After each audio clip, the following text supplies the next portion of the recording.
He finally cracked the door and unlocked a rare, legendary class, a sacred beast tamer who doesn't back down. Everyone was bracing for something absolutely legendary. Instead of anything dramatic, he snapped his fingers and summoned a tiny lizard. That was the whole move. So the kingdom tossed him out like he was nothing but a joke. The second he stepped out, the lizard started to swell and grow, until it finally peeled back the disguise and showed its real form, a divine dragon. So he dives headfirst into rebuilding the ancient dragon civilization from the ground up, tucked right on the dragon's back. Now the guy everybody used to mock, he's not just raising a pet. He's crafting an entire new world right on top of it. It all kicks off at the town hall. The priest declared that joy was finally here. When kids turned 16, the goddess will be handed their divine calling. When your name gets shouted, you don't hesitate, you step out. He blurted out Leviniquis, stormed over there, and let his thoughts take over. He looked like he was on his knees, begging the goddess to grant him in. And when Arya got that powerful call, he sprinted straight to the center of the area, no hesitation. Inside the hall, he dropped to both knees, and the priest declared that the divine stars must shine, while their goddess finally reveals the truth. Show them what he's capable of. They can finally show him what they found. Then one of them bolts straight toward him and bragged that he was a beast tamer, and an S-rank is calling. A huge rush of joy hit him, and for a second he truly believed he'd nailed it. Later on, the square filled up fast. Tons of people piled in, and his father told him, Beast Tamer, Arya Remus, Holy Night. Night fell, and there they stood, two of them, the pride and the future of their village hangs on fulfilling it. Do their duties for the kingdom's sake. Then he crumpled, started crying, and said, even when they're apart, they promise they'll still pray for them. Panic hit him, so he called his father and blurted out that he couldn't. People started whispering that two S-rank monsters had shown up in their village. So he rushed over, wrapped them up in a big hug, and told them how grateful he was. Grateful beyond words. He felt blessed because both of them gave him everything. A lord's love and a father's warmth. And that's when she flashed a small smile and said she should thank him, because that same day, he took in an orphan girl. Under his watchful care, everything is finally coming together. Now she can repay him for every bit of kindness he's given her. He burst into louder sobs, shouting at them, and then a girl stepped up and called him. He pushed it to his father, telling him she had to get a proper goodbye too, and she congratulated them both. Then insisted they train like crazy for the royal capital. Then his mother rushed up to them, eyes wide, and snapped that he was too kind for his own good, and Worry gnawed at her as the protagonist stood there, a little unsure and not quite ready for what came next. Caught in an instant of embarrassment, he blurted to his mother that she had nothing to fear, because they'd be together. Then his mother stepped up to her and told her she should always. Protecting her little brother lit a spark of anger in him, but Arya grinned and happily agreed. Then they piled into a carriage and rolled out, while the villagers leaned in and waved hard, shouting that so make sure you look after yourself and stay sharp. Then once the carriage had pulled far enough ahead, he kept on crying, blurting that he was still terrified for his parents, staring at them with worry-filled faces. They thought they'd be serving the king, but now it looks like it's way deeper than friendship. They might hang out like friends, but it's not that simple, because neither of them can stop looking out for themselves. At the same time, she whipped her head back from the carriage and said the village had vanished from sight. He nodded calmly and she followed. With a worried look, he asked if she could be the one who'd have a good night. Right when he called her and asked if she'd spotted the new fence out in the fields, and then casually mentioned the meeting room window that was busted wide open. The room and its doorways were riddled with cracks, but now everything's been patched up and repaired tight. She jolted at the news and blurted, wait, so you're telling me that's really true? They're the country's own S-class investments. Looks like these professionals have earned it, so the country will back their village, as long as they keep serving. Serve your country and the whole village stays safe, so they've gotta work their tails off. Work well together. She agreed right away, calling it a promise. Then MC flashed a small smile and realized that, looking back, he hadn't ever seen. He couldn't stop staring at her smile. Ever since that day, back in the castle, the king slammed the glass to the floor and snapped, "You're pathetic," and told him to try again. No excuses, just another shot. A tiny egg suddenly popped into view right in front of him, and the king snapped. "Who's calling this out?" Asking what kind of bizarre egg it is, like it just appeared because someone summoned it. He shoved a hand out to introduce himself, and swore it was him who summoned it. He snapped, unimpressed. "So this is an egg for scrambled eggs." The guy beside him stared, totally lost. "Wait, is this the egg of a sacred beast?" The advisor stared in disbelief, and said he'd never laid eyes on an egg that tiny. Then the king cut in again. Again, he hurled something onto the floor beside him and blared out that he better not mess with him. Does he even realize how much time and money he's just thrown away? They poured time into training him, and after 2 long years of waiting, this was all they got. So yeah, in the end he's got to fork the money back to him, or else he just can't. He crumbled, utterly failed. What a useless idiot. He had to hand it back to him. So he hung his head, defeated and heavy-hearted, and realized 2 long years had slipped by since he tore himself away from his home village. Only then did he finally finish his training as a beast tamer. Today he had to call in his partner, and the king's voice thundered through the hall. He snapped his attention to the soldier, jabbed a finger at him, and demanded that he must. He had to cut him down and smash that egg. So he hauled his back over the egg he just summoned to shield it, pulled him in close and told him to wait. This was small, but it mattered. It was sacred, alive with spirit. And when he finally looked up at him, the moment hit like a jolt. He shot him a disgusted look and snapped, "Do you really think the sacred beast will rise out of his trash?" And once again, he ordered it to destroy it. But the soldier just couldn't bring himself to do it, standing there in front of the king's screen. He screamed and still shaking with fury. He drove his sword forward again, but it landed wrong, stopping short. Levin got whacked in the back, and he snapped back that it wasn't trash. With worry etched on his face, the soldier snapped at him, "You're a fool," and demanded. He demanded to know why he was guarding it, and right then, light exploded into a blazing, electric surge of energy. A surge of wild energy started pulsing out of the 2 eggs, blinding the king. Then he roared, demanding loudly what was going on, what was happening. Then a huge griffin burst out of its egg, hatched in the wild, and things went straight off the rails, right there in front of the girl, gripping a huge egg. Then he immediately starts making a move fast. A thunderous blast tore through the air, and everyone jumped in shock when they finally saw. He spotted a real griffin and blared that His Majesty should. The boy told him to take a good look, because that thing was a sacred beast. A tiny lizard burst from its egg, and it already had him staring in disbelief. Because then it just, and his face lit up with pure joy as he started to. He reached out to pet the lizard, and right away, the crowd erupted with laughter. Staring him down, the king demanded, "So, is this all there is?" And there it was, a sacred beast, yet everyone around him flat out denied it and said, "No matter how you twist it, it's still an ordinary lizard." Then the soldier snaps his sword up and points it straight at him. He shoved his beast back the instant it was done. The king, glaring like thunder, leaned in and demanded that. The beast expert stared at it and demanded, "Is this sacred beast for real?"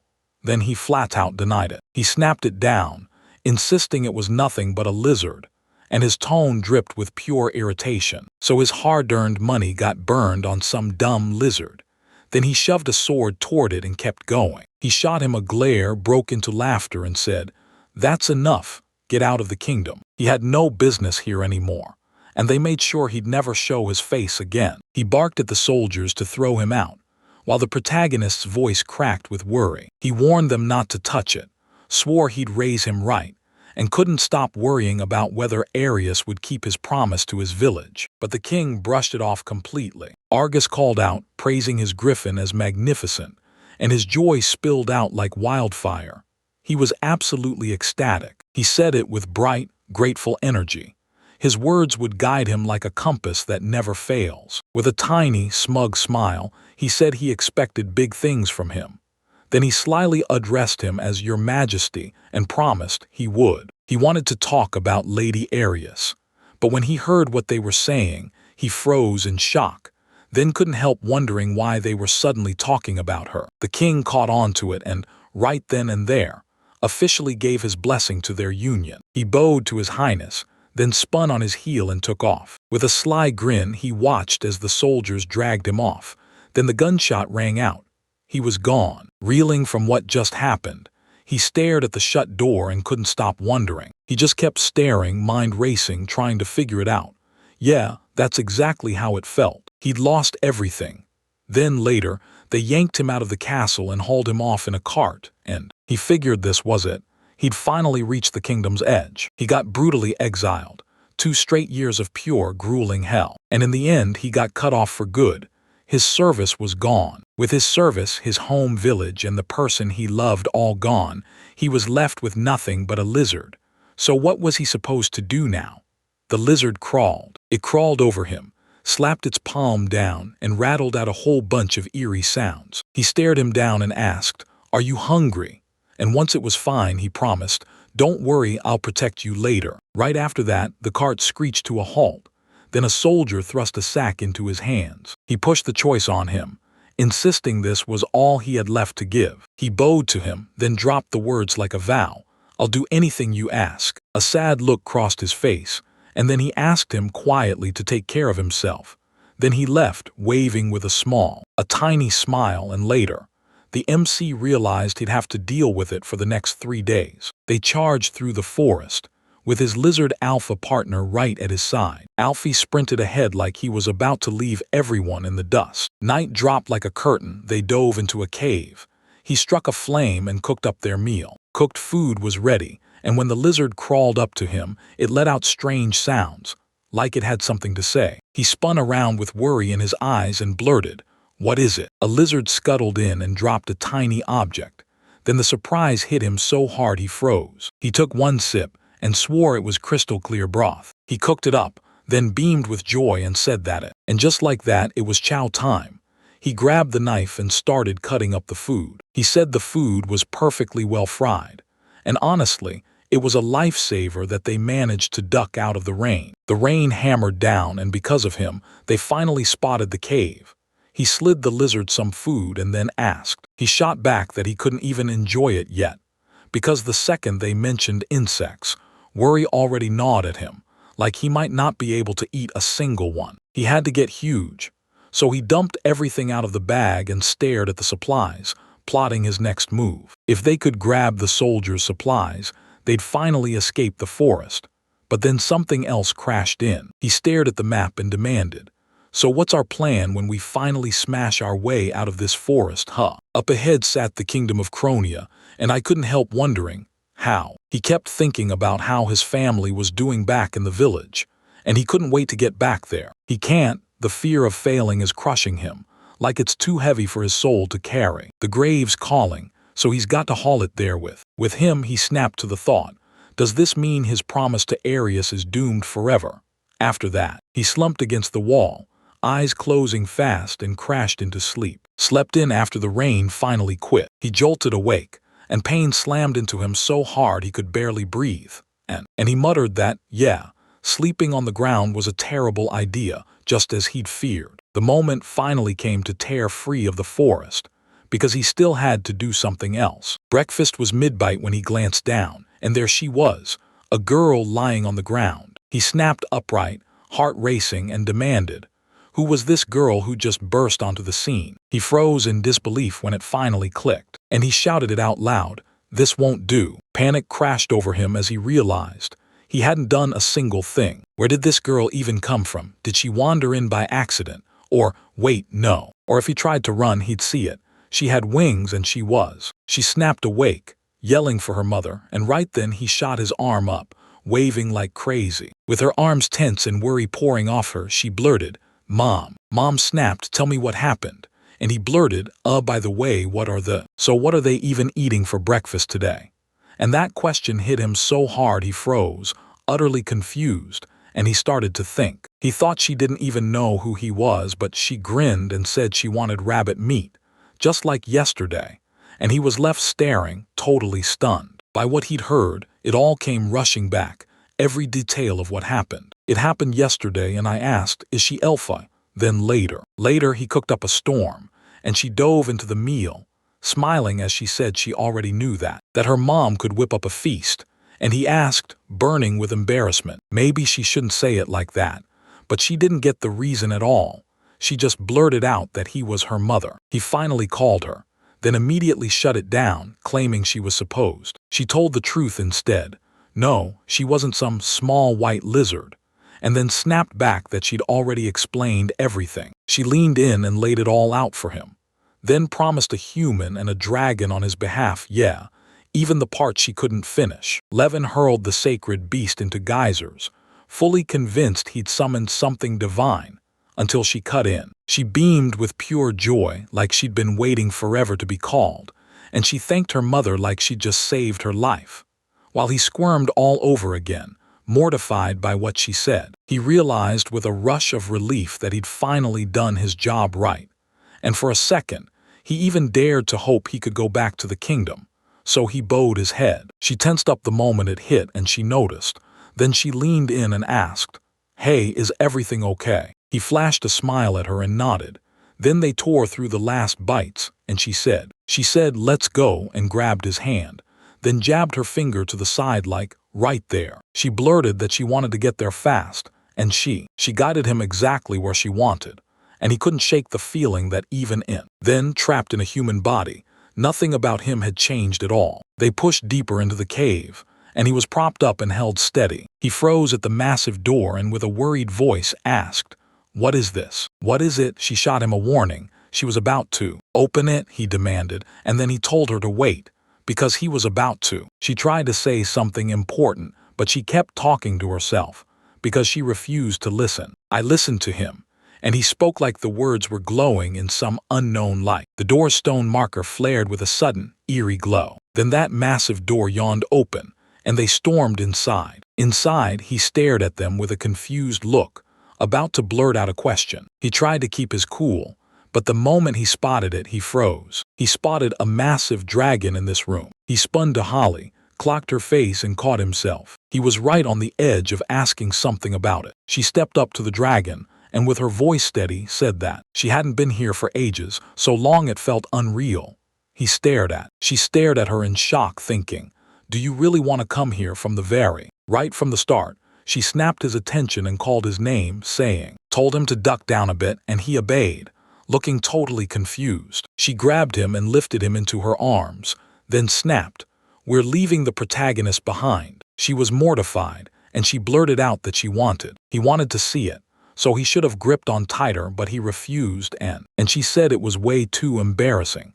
Then she shot up in a flash while he slammed the door shut, clamped his eyes shut in terror, then blurted her name and begged, "Can you fly too?" She told him, "Don't worry, everything's going to be fine," and promised he wouldn't fall. Fell hard so he could finally open his eyes. Then an ancient city sat on the back of a dragon.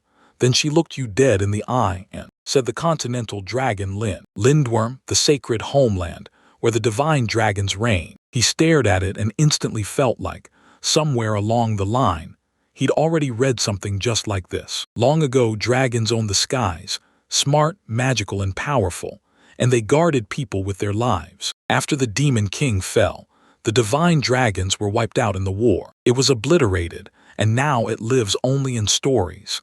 Then he called out, demanding to know if she was one of them. One of them said yes. She nodded, and he stared in stunned silence, like, what if the king? The second king heard it. His whole decision flipped on the spot.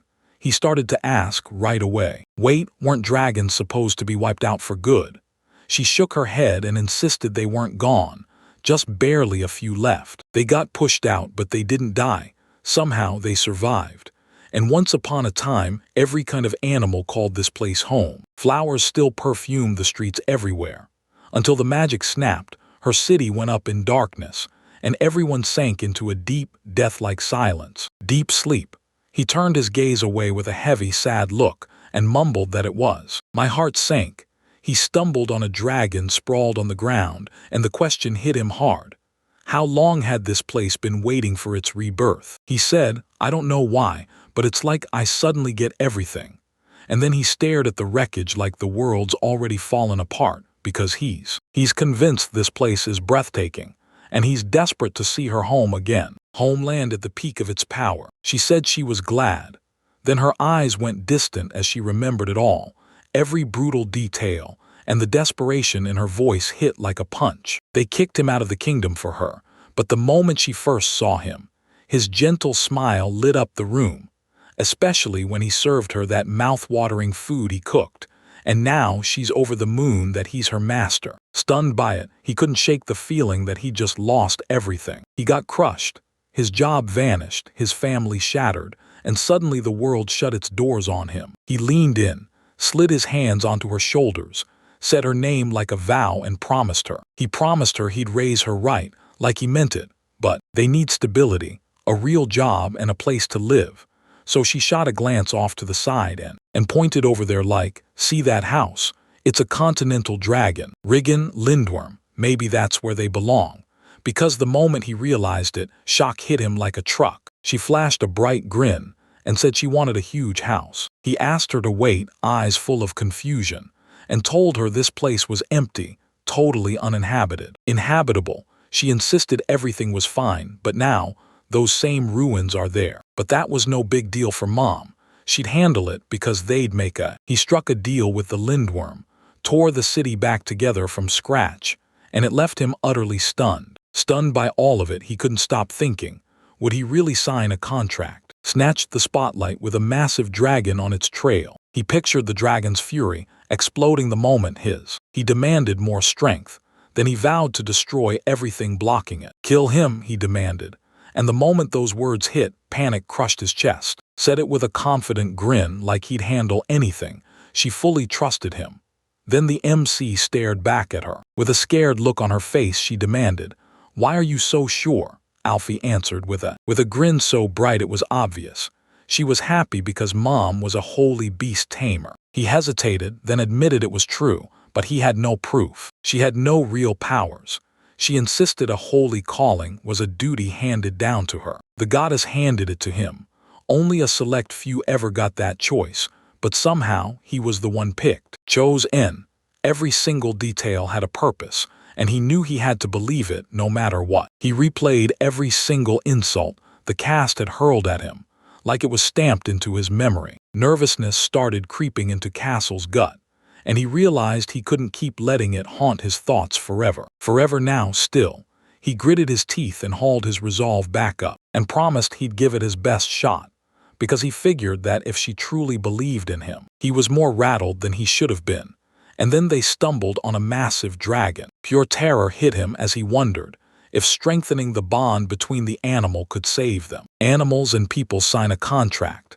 After 2 years of grueling training, he finally pictured how it would all go, how it all went down, like that mouth-watering food, the pats on the head, or subjugation by brute force and pure terror. However, so would it actually work on this dragon? She blurted to him. He nodded back with a warm smile, and his mom's confidence lit the spark in him. He seemed confident, but the nerves still gnawed at him, so he shut his eyes tight and told himself he still wasn't even close to becoming a real beast tamer. He wasn't even sure he could pull off a contract, but he still had. He promised he'd build her a huge house and raise her himself, so he couldn't just. He refused to quit, so he dug deep, grabbed hold of his courage, and then he blurted out the word contract for everyone to hear. With a deafening roar, the barrier sealing the dragon shattered into nothing. Destroyed, and right then, that colossal dragon lurched into motion, with Holly's presence pushing it forward. Right as he kept staring,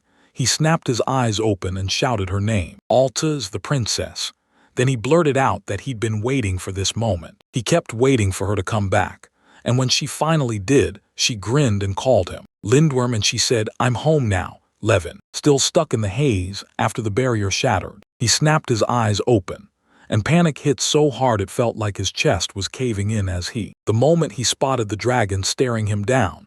She shouted his name. He rang his mother, and she immediately cheered him, praising him for finally making the call. The contract, he leaned in, called him master, and swore it had been asleep for ages. And somehow he got every bit of it, then stepped back like a holy beast tamer, fully in control. And his master, he figured that once a contract was sealed, magical beasts could finally grasp what humans mean. So tell me, did he become the dragon's master, or was that power beyond his grasp? He couldn't contain his joy, bowed deeply, and shouted that he was putting his trust in him. He stared ahead, grinning, thinking, "Guess I got lucky. I didn't get killed for what I did." She shot up to him, yanked his attention with a shout, and told him, straight up, that she wanted to. He wanted to stay on his back, and he swore he'd be more than happy to do it. He stared up, then told her they had to hit the surface together.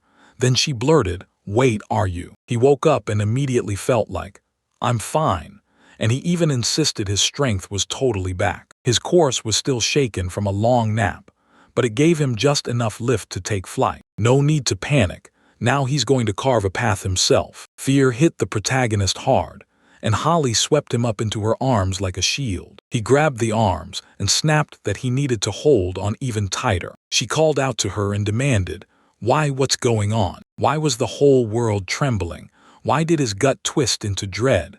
He shouted for Lindworm. It snapped back firm, and when it still refused to answer, it lifted its head and let out a powerful blast, at least a seriously powerful burst of energy. Then they shot out into the air. She snapped her head up in pure shock. She called out to her mom with a bright grin and said, "Mom, it's this." This was the sky. And then he stared at his own hands like they'd just betrayed him, pure shock frozen on his face, to look and basically burst out that he was just so happy to be alive. He launched into the sky and tore straight toward them. And then he said it all went perfectly. Then he called. He shouted at him in pure panic and demanded to know if it was just too strong. Wait, did he really just wake up? He even admitted he couldn't believe it himself. I had no idea his strength was about to skyrocket like that. Because wow, it hit way harder than I ever expected. It's all because of that contract, signed by him. And that's why everything even worked out. His master's magic is on a whole other level, so powerful it changes everything instantly. With this, they'll finally get their family back. He's overflowing with gratitude for him. He and I stepped onto the continent. Then the two of them blasted through the sky straight to the city. He swung his gaze around and blurted, "So this is where her homeland is." And she called out to him with a face glowing pure joy. He looked at me and declared, "This is my home too." Then he grinned and said, "Welcome." He was completely stunned by what just happened. Arya flashed back in his mind, and he realized he hadn't heard anything like this in forever. He burst into a confused laugh and blurted that it was, at least a little. That's a bit embarrassing, but now they're going to live here. First, they've got to figure out one thing. They have to hunt down somewhere to crash for the night. She lit up, threw her hands up in agreement, and asked right then, because he still remembers the promise they made. Thomas Wright. He blurted it out loud, eyes locked in pure determination, that she needs a big house she can count on him for. They strolled down the streets of. He spun around the city, staring at ruined streets everywhere, and then he spotted something on the floor. He called out her name and asked what it was. Then he grabbed a handful of bricks off the floor, grinned, and said they'd build houses using different materials. They'll need wood for support too. So he spotted a huge tree and decided to use it. He tried to be perfect and drag it, but his strength quit. He crumpled to his knees, begged for forgiveness, and said that, for now, they'd have to find another place to sleep. She sat on a fallen tree and asked, "What about the house?" He let out a sad reply, trailing off like it hurt. That sad look said it all. If they tried building it from scratch, they'd never get it done in a day. She even cut it shorter, like, "A day? That's way too long." He just stood there, utterly stunned and confused. She grabbed his hand and promised she'd teach him how to build it. "Come here with me," she said, and he snapped back in pure confusion, asking if. She grabbed his hand and insisted, "Just come with me. If you really know the way, then follow." They found the right spot, and Elfi gasped, "This is a sacred F. That tree's the master switch for Lindworm's weather and temperature." When he saw it, shock hit his face as he blurted that everything is. With holy dragons, it's different. She started looking right away. He was hunting through the tall grass, and after a couple of heart-stopping moments, she searched for only a few seconds, then her eyes locked on something. So he hurried right up to her. She spotted a bunch of tiny old, shattered towers and demanded, "What are these?" She nodded and said they actually build houses with it. And I couldn't wrap my head around it, because she kept right on taking. He snatched the MC's hand and insisted he use it.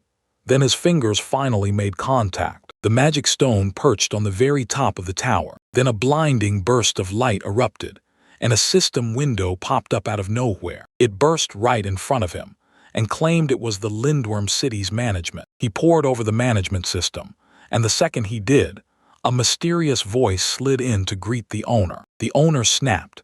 Then a hologram of a girl flickered into existence right in front of him. He claimed this was the admin console, so he ordered him to type a command, and then the choices started rolling in. A system window popped up in front of him, flashing a small message that he could use right now. A tiny house, a tiny farm. Elfie cracked up and waved him over.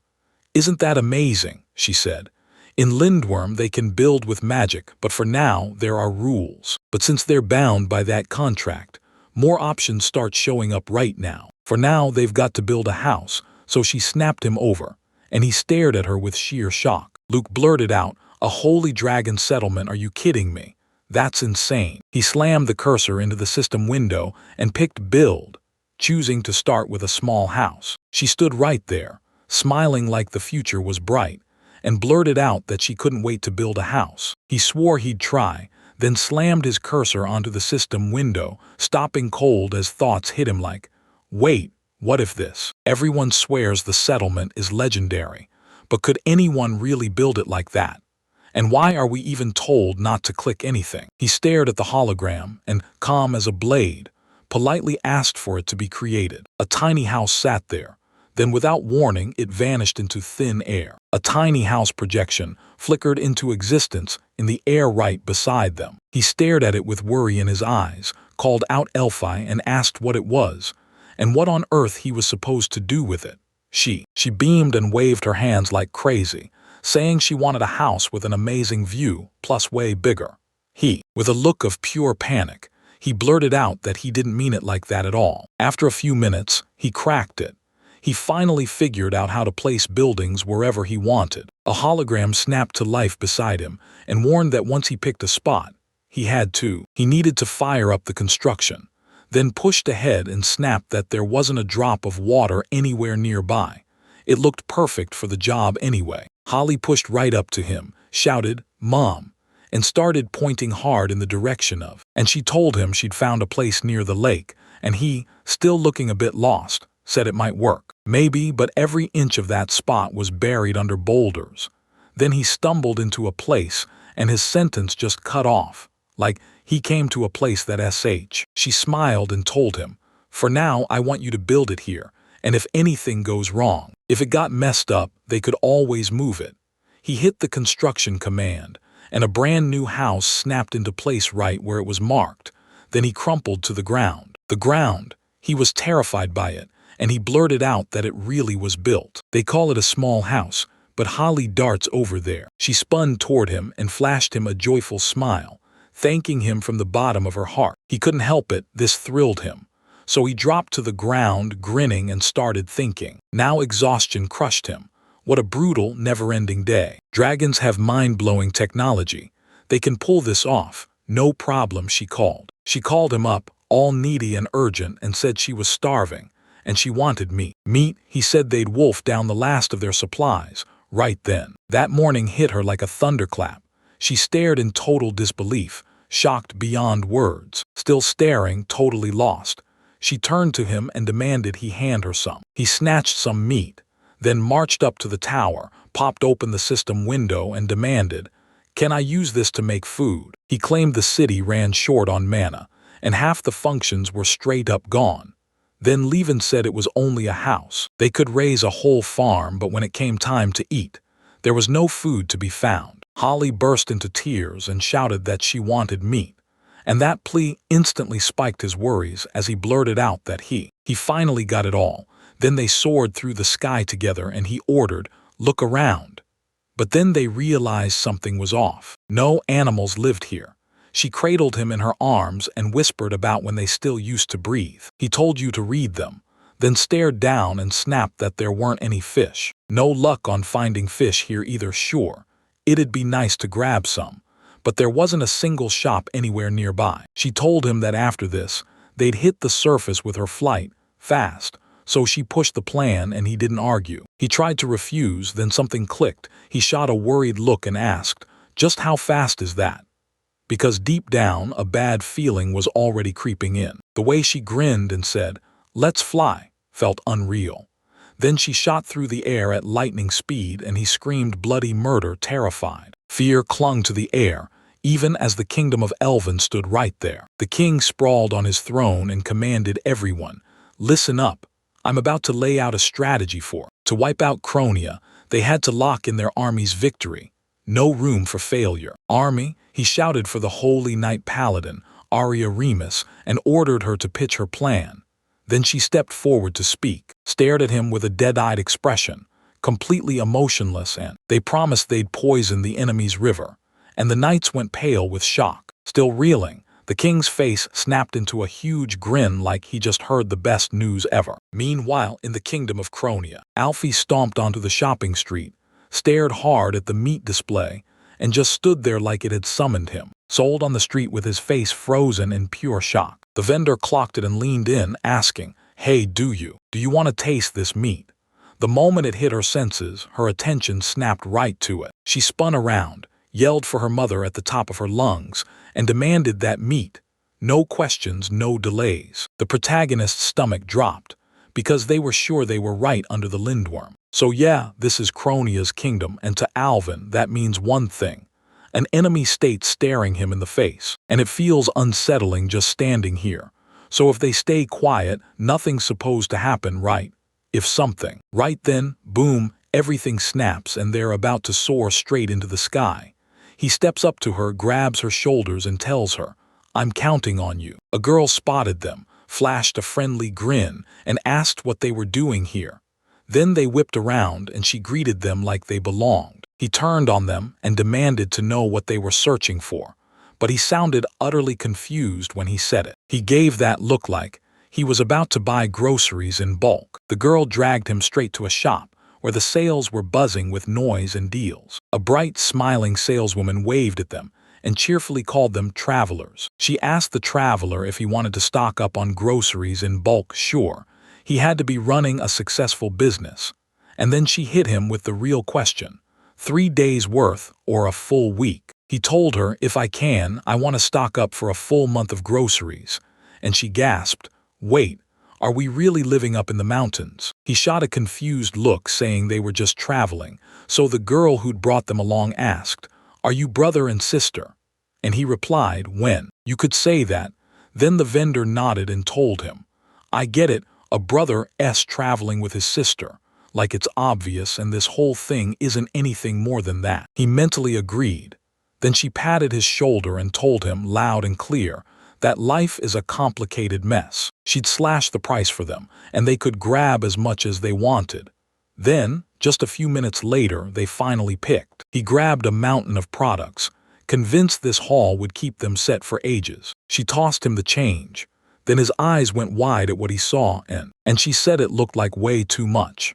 Then her face lit up as she promised she'd pay for everything, so he didn't have to worry about a thing. So if he did it, he'd have to come back to her again.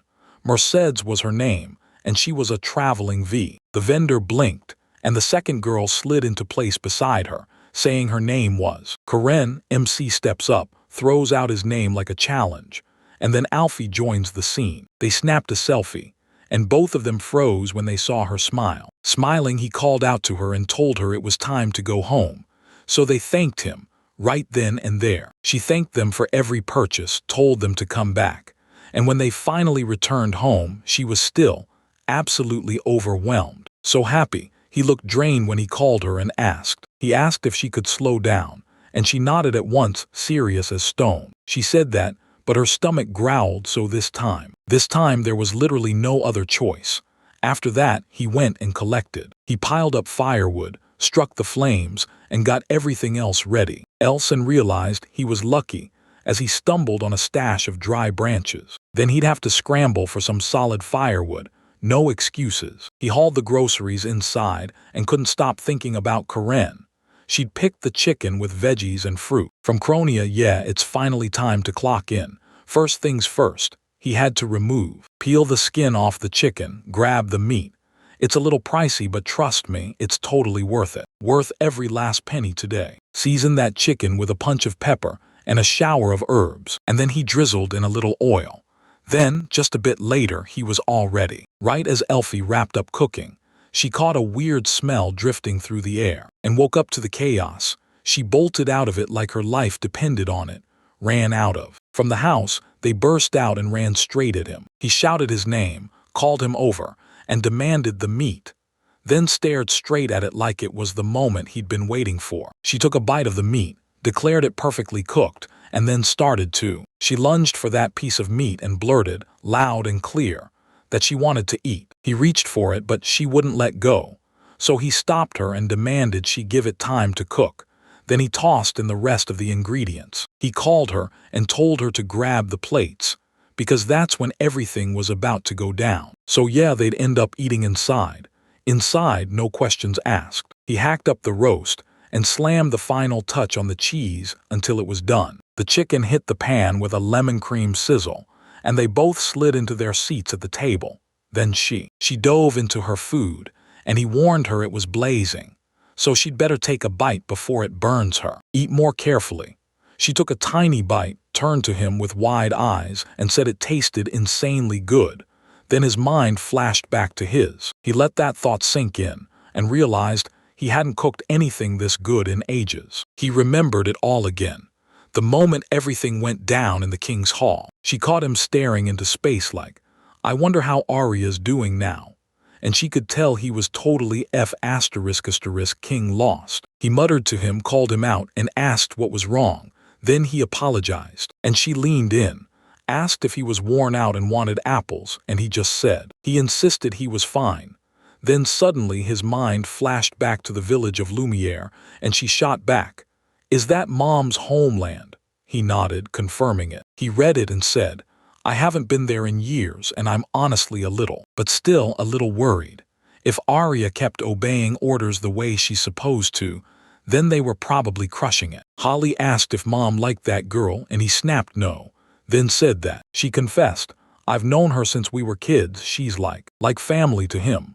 She stared at the thought for a second, and then he snapped his gaze up at. He stared at her, heart racing, dying to know what she'd do next. He leaned in, asked her if she'd actually eaten vegetables too, and when she nodded with that satisfied smile, he nearly choked. He couldn't believe it, since he thought she'd only ever touch meat. Then she shook her head and said that it all started with her mother. Mother cooked it, and she gobbled it all up. Levin praised her as a good child. Then his mind snapped to one horrifying question. What if she needed 100 kilograms? Today's messages came from me. She was basically human. And when she finally called him, she shoved the thing into his hands. She shoved an empty plate into his hands and demanded another piece of meat.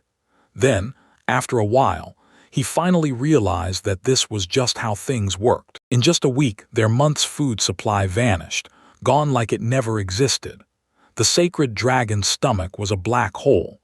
They finally reached Shilin village, and they were left staring in disbelief like, wait, is this even all there is? His money would only stretch to food, but could they really live like this? Elfie stared in shock, and then blurted that the butcher's shop was shut tight. He shut the door, then strode up to her and asked, like it was the only answer, if they could finally take the day off. Nope, she cut him off and swore almost everything around here was shut down, with barely anyone in sight. It somehow sent a chill up my spine. Then he snapped his head around and spotted Mercedes. He stepped up to her, grinning, and said it was awesome they were still open. Then she snapped her gaze to him and asked if they were fine. Karen marched up to them, waved her hands, and shouted that those fields were also destroyed. She fumed over what she heard and snapped that they were freaks from Elvin, and he was left completely stunned. Driven by what he just heard, she dropped into a sad gaze and, out of nowhere, she said that everything suddenly, out of nowhere, an army from that state surged in and attacked. Their soldiers poisoned the water supply, and the shock hit him even harder. Mercedes was stunned too, saying she'd never imagined the Cronia fortress could fall, and it hit him hard. His eyes locked in, and he swore he'd just heard that fortune. It felt downright impregnable. Karen swore it was a silver demon, and that claim snapped his attention like a trap, as she said her friend, a knight of Cronia, had told her all about it. The enemy army's commander was a holy knight, marching in with a blazing silver shield. She tore the fortress apart in a single night, and when he heard it, his jaw dropped in shock. He heard it, and right away, his thoughts snapped to Arya. So he grabbed her and demanded she tell him everything. He pushed harder and demanded to know who this holy knight was supposed to be. And he prayed it was him. And he blurted out, "Can I get a name from you?" Then demanded she spell out what she looks like. She swallowed her pride, apologized, and admitted she had no clue. Then the sentence cut off like it hurt to say. It's terrifying to think it was a demon, but somehow everything was still fine. It looked like their knights had already crushed them. Mercedes didn't give up for a second. She pointed at the fort and insisted someone was inside. Fortress Era stood tall, and inside it lived a brutally powerful knight, young as she was, who swore her life to shielding the kingdom. She handed Holly a fruit and said it was so they'd have enough to get by. They had nothing to fear. Both of them broke into bright smiles. He nodded, looking totally baffled, and she pressed, "So did you? So did he show up to grab groceries? What was he hunting for today?" Today she spoke up for him, and once they were done, demanded meat. They grabbed some food, strolled down the street, and she lit up, cheering that today, the day she craved teriyaki, and threw sweet potato into the mix. Apple soup. He didn't even flinch or listen to her, and the moment he heard it, worry hit him like a storm. He heard it and instantly figured this holy knight gig was an S-class role. They rally allies into the chaos of battle, and if their leader calls the shots, they can swing the whole fight and write their own destiny. Favor. These two kingdoms boast elite knights who bleed for their homeland, so if he'd stayed behind, would he really be standing there fighting beside us? Right now. Arya, what now? He snapped his hand into a fist and demanded, what? He just up and dialed her, blurted out that he needed her to take him somewhere. Exiled as he was, he told himself he had no business worrying. Arya or interference. Either way, he couldn't just stand by and do nothing. Idle, she snapped her finger to the side and challenged. He what? He's desperate to hit up Marley Palace, and he straight up told that kid, right there. Childhood friends feel like family. And yeah, when family's on your mind, you can't help but worry. They should launch over there at top speed. He grinned wide because of it, and she said, when we get back, we'll finally have. They'd throw a feast packed with meat, and he just stared in total confusion. Yet he agreed. She swept her hand behind her back and whispered, then, snatch her back. He obeyed every word, and the moment he did, she transformed into. He didn't just transform. He became a dragon, burst into the sky, and shot straight for the castle, stunned out of his own mind. 1. She cut me off and said asking here would be faster. He went stone still, and she snapped, "Hey, are you okay?" And the shock hit him like a punch. He froze at how unbelievably comfortable it felt, then realized it was so soft it basically hugged him. The seat felt like concrete, but his head stayed perfectly clear. No pain, no ache. From the wild pressure changes, he snapped, "Why didn't you tell me about this form?" Before that, she blinked in shock, then fired back that she told him about it immediately, right at the same time, there in the castle. Arya hurled herself into a brutal duel with another knight, and the moment things turned grim, she pushed harder and harder until it got very. Holly looked completely wiped out, then shouted the retreat order fast, right away. Rushed to the castle, reached him and shouted, "We're almost at the power of God. Palace, he's gotta see it." She leaned over, called out, and let the words hit like a spark. He called him up and told him there was this girl, just like, lying there in the forest, like the world had gone silent. The villain's eyes narrowed and he warned, "This is way too dangerous. It's too dangerous to leave her behind. Monsters are waiting to tear her apart. They could strike any time." So they bolted down to her right away. With a worried look, he demanded what happened to her. Then she finally woke up. She jolted awake, pushed to sit up, and then he snapped, asking if she could hear him, because she was badly hurt, and he warned her not to move a muscle too fast. Bloodied and gasping, she struggled to breathe. He thought she was still conscious, but the violent shaking told him the truth, and he couldn't finish the thought. After everything, so he finally asked, "What happened here?" And she answered in a shaky, exhausted voice that she did. She didn't want to fight anymore. She tried to hide her face with her hand, but it just wouldn't cover it. She couldn't take it anymore. Then she vomited blood, and when the pain finally loosened its grip, she swore she defended the fortress. Then she charged out and drove away the rest. The holy night hit him like lightning. He froze as the words struck his ears. Then he snapped his gaze to the sword. A sword sat right there beside her, and he couldn't help but wonder, was this girl actually a knight? She crumpled to the ground, and the rest of her sentence vanished before it could even finish. Consciousness snapped back, and he whipped around, shouting Holly's name, and told them they had to haul her straight to Lindworm.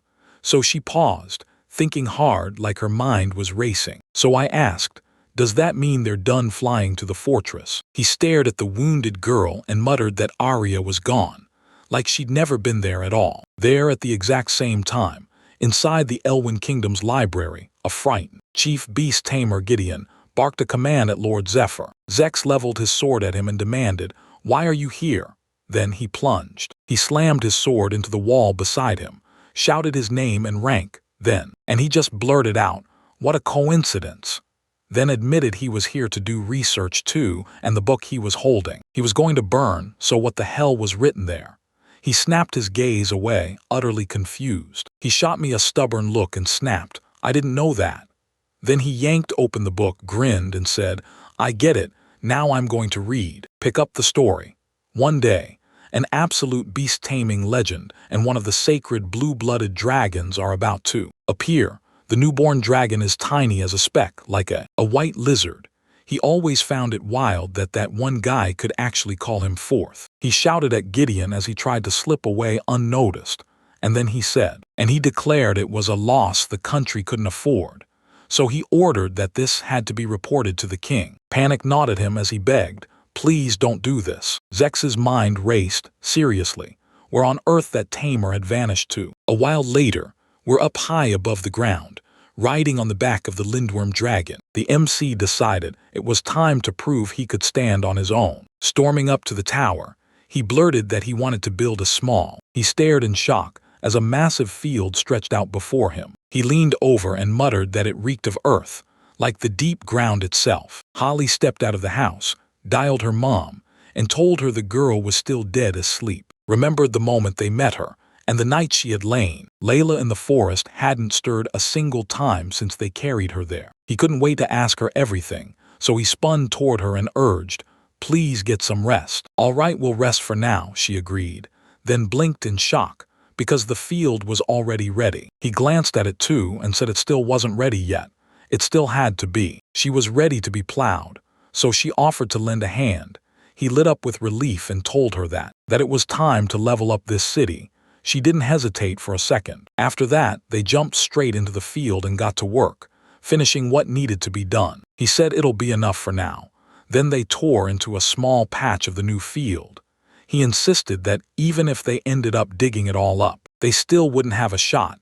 No free hands meant they couldn't handle it, and she suddenly remembered. "We used to grow it all together. Holy, magical beasts, bam." That grabbed him, because he realized there had to be more beasts he could have contracted too. But then he got banished, and time vanished. He had to build them up first, but dragging them to farm work felt downright disrespectful.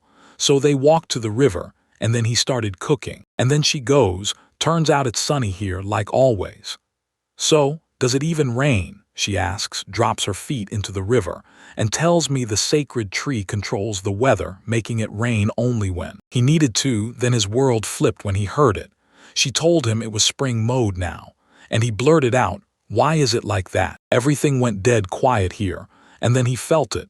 Something strange was in the air, and she leaned in, asking, "What's wrong with you?" Something felt asterisk off, and he insisted, like it made zero sense, that the fire hadn't even been started. Right at the start, bam, fire suddenly surged up in a roaring blaze, and it freaked him out instantly. He crawled back with eyes wide and trembling, then blurts out, "What was that?" Holly slid up beside him, her face stone serious as she began to explain, told him to back off, because something was coming out of the fire and it looked like a beast's face. Bursting out of the flames, it cried for its master. Then a massive lion charged into view, leaping up with pure joy toward. They marched right up to him, bowed like he was sacred, called him master, and declared they had. They hadn't crossed paths in forever, and the moment he saw him again, pure joy hit.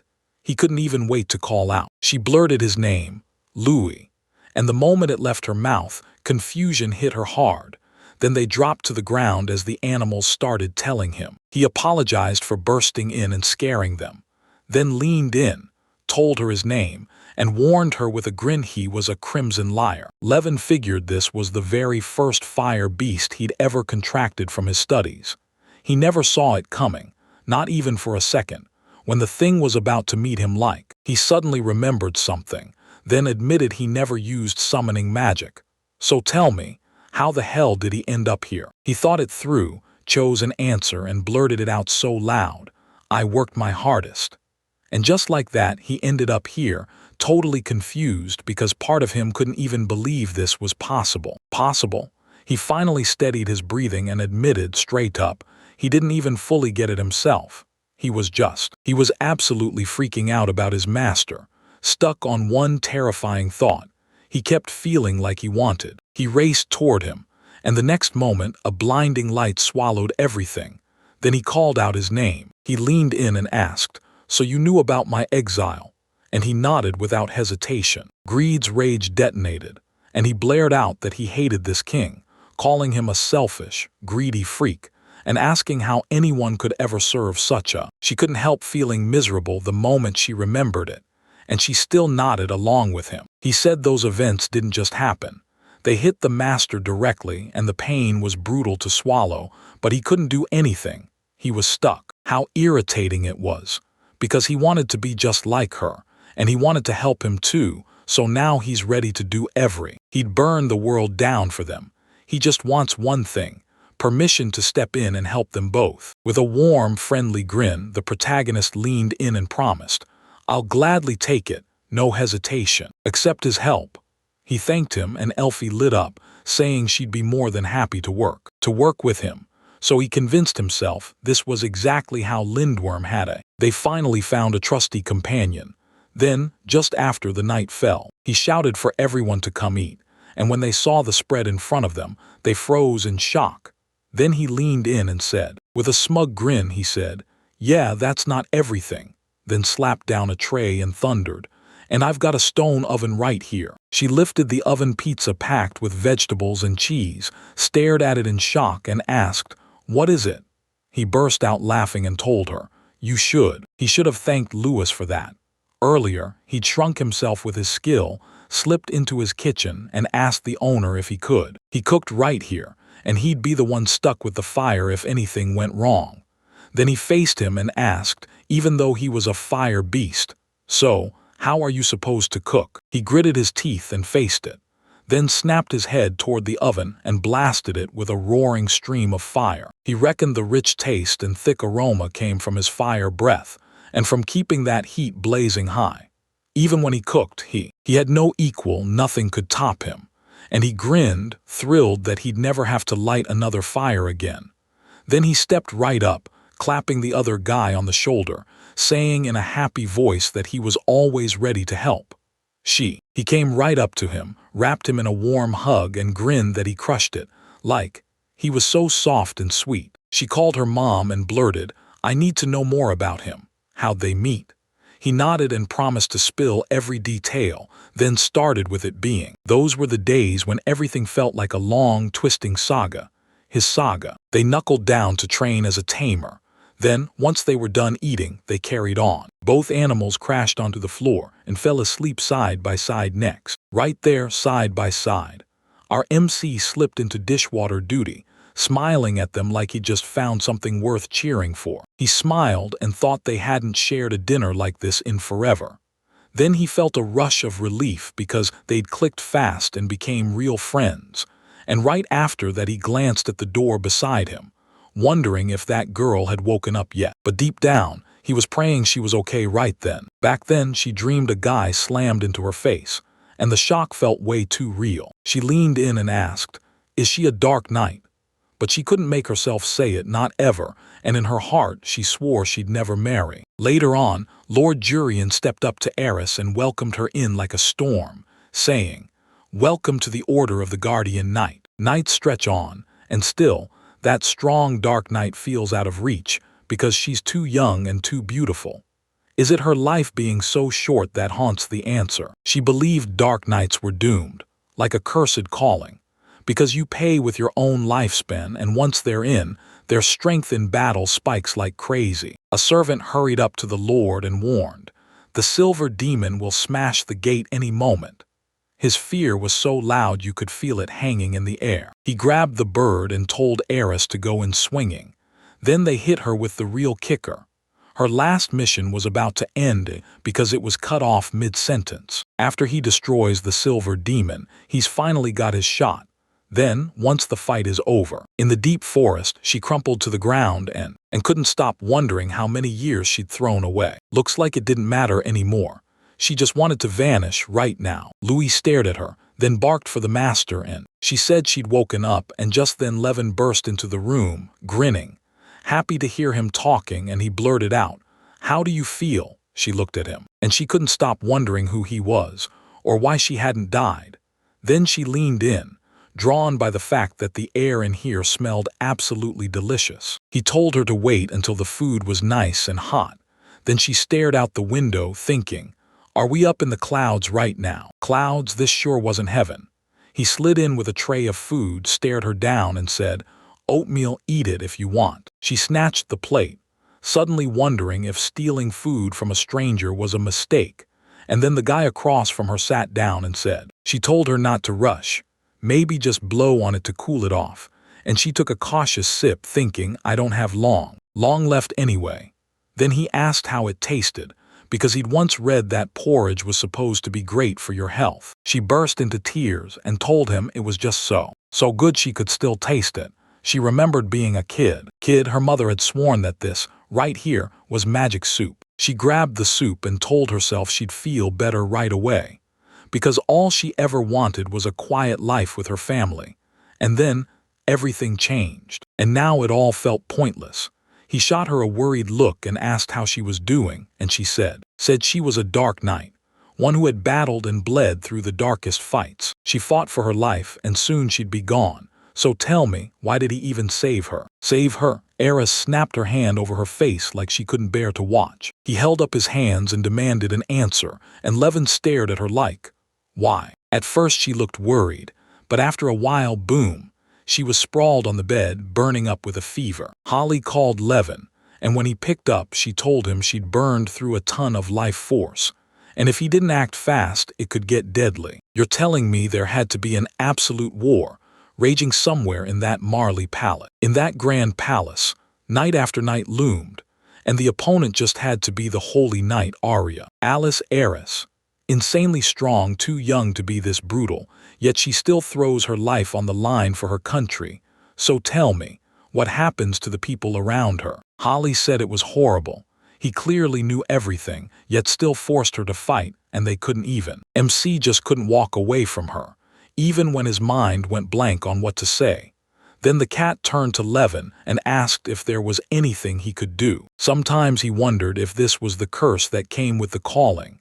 And now he couldn't stop asking himself, what else could he possibly do? At that exact moment, Eris blurted out something. Levin stared at her, and in the very next second, she snatched him in that instant, snatched his hand, and Eris, caught in a dizzy delirium, blurted out. He called her MC Mom, and blurted that his hands were huge. He blinked in shock and asked, "What did you call me, Mommy, again?" Like he couldn't believe it. Then he insisted he still wants her. He wanted oatmeal, told her to eat. Then the MC froze in fear, like he didn't know what to do. "Just hold up, what's her problem?" Eris demanded her bed rest, refused to cooperate, and flat out said no. Then she insisted she needed oatmeal. Levin tried to soothe her, nodded along, and right then Elfie swept in, claiming she'd heated up more porridge. MC thrust the plate into Eris's hands and warned, "Careful, it's scorching." And so she better be careful. Right then, Eris just casually opened. She parted her lips and let him feed her. Levin's heart sank, because she knew things were already spiraling into trouble. Then he told her, "Do it yourself." But Eris snapped back, started acting up again, and insisted, "No, feed me yourself." MC couldn't believe it. She looked like she'd turned into a kid. Then Eris snapped, Levin mommy and told him he should do it. MC. He shot her a flat no, told her to trust him, and insisted she had to eat. Eris snapped, getting mad, and asked him straight up if he'd actually praise her so she could get better. Eris called him right then, and Levin shot back a clear positive yes, like, count me in. She called him a liar and swore her dad never once praised her. Then the MC froze like, wait, did he just turn into a father too? She swore she fought tooth and nail because her father demanded it. So she's meant to serve the country, right? Then why would he praise her? Just how much? How much longer did she have to keep pushing? After those words, 11. Eris started trembling the instant that happened, and he asked her what to do next. And the second the question hit, tears spilled down her face as she said. She declared, I'll die. And once her rage finally cooled, MC. He tucked her into bed, and Eris snapped that he couldn't leave at the very same time. Right then she called him Mom again. Levin's gut told her the war between Cronia and Elwyn still wasn't done, because if the army hauled the defector in, they'd toss her right back into it. There's no reason to gamble his life on a fight to the death, if only he could lift the curse. But a dark night is an S-class. If he lifts that thing, it's going to be brutal, unless the goddess decides to bless him first. Blessing. Then the MC suddenly shot up from his chair, and Holly stared at him as she called out. Levin shot back at her, convinced they could still save Eris. MC couldn't forget Eris' words when she pressed him. Why did you save me? He figured it might be selfish, but he could at least try, because right then he soared through the sky on Ellie. Then Levin shot toward the forest and told Pip they had to touch down right here. Holly answered right away, telling MC, don't stay here. This place is poisoned and it could kill you. Levin trudged through the Elwyn army's trail, and the whole place felt tainted, like the contamination was breathing in the walls. He heard wild rumors trickling in from Sheelan village. People were whispering about a horned beast was supposedly lurking in that poisonous lake, and the MC's gut just kept telling him, this is the start of something. Was the key to smashing the curse. Elfie swore it was a but, and then the truth hit hard. 11. Levin shot back, totally certain. The sacred beast was right there in the corn, and Elfie blurted, wait, do you mean? So if she really had to take it down, she went for it. Then the MC suddenly called out like, wait. Levin snapped that the bighorn horn could really smash through anything, because she had to stop, break the curse. If he quizzes Elfie about it, she'll smash it, then snatch that horn for herself. But the MC shook his head and said it wasn't needed. He strode up to the creature, and in the end, he knew it was sacred. Sacred beast tamer. Then a bighorn blard, and Levin said. He said everything was fine, but he could feel the poison lurking in his bones. By the lake he glides in slow and careful. He hates dirt, so he picks this place and won't go anywhere else. It sweeps through, scrubs everything clean, and that's the real reason it keeps people safe. It's here for the residents, right? After that end, MC shot a sharp thank you at Bighorn, then bowed hard, showing him exactly how grateful he was. He said he'd do anything to save someone. Could it really be that he meant it? Could it sign a contract with him and steal his power? Or sometime later in the house, Eris jolted awake. She snapped into memory with pure horror, remembering exactly how she'd acted, and then she demanded answers. Why? Why did you do this? Act like you're out of your mind, so ridiculously that it's unreal. He asked if she was okay, and Eris couldn't help thinking he was ridiculously fluffy. Louis said, thank God you snapped out of it and came back to yourself. Otherwise, Worry nodded him already. Then Eris rose from. He swung himself out of bed and tenderly stroked Louise. Then she wrapped her arms around him like she'd never let go. He leaned in and said, you're seriously cute. She realized she hadn't felt any warmth in ages, and then she turned to him and asked. If this was heaven, Louis didn't hesitate. He shook his head and said no. He just stared at her for a beat, then leaned in and asked, so, are you? She decided to get some fresh air, and after a bit they stepped outside. Eris stared ahead and blurted, where are they? She was sure they'd be floating above the clouds. Clouds wrapped her like she was floating in heaven. Then Louis snapped, we're riding the back of the continent, on the back of a dragon. Eris stared in shock at the continental dragon Lindworm. Louis snapped back that his master had locked in a contract with him. Then Eris shot back, who's your master? And Louis answered, It was a long, brutal tale. Both the master and she had been kicked out of their country, and now they'd finally ended up right here. She thought, so this is where I'll stay, then snapped her hands together and admitted, I just ran away. Louise told her, it's totally fine, if you want to you can. She wanted to stay, because this was her place. Eris stared at him, wondering, where was she trying to be right now? She craved a simple life. Love everywhere, peace in every home, and she said yes to it, and told him she didn't want to live as a knight anymore. She wanted to live as a, if only this simple girl could hit the reset button and start over from the beginning here. But right then, Levin tore back home and called. He called out to her, and she asked how she was doing. Eris stared at them and demanded, and then she asked, is she really carrying him in her arms? Right then, Elfie said that turning into a dragon. He sighed about the energy he needed, and admitted it'd be simpler this way.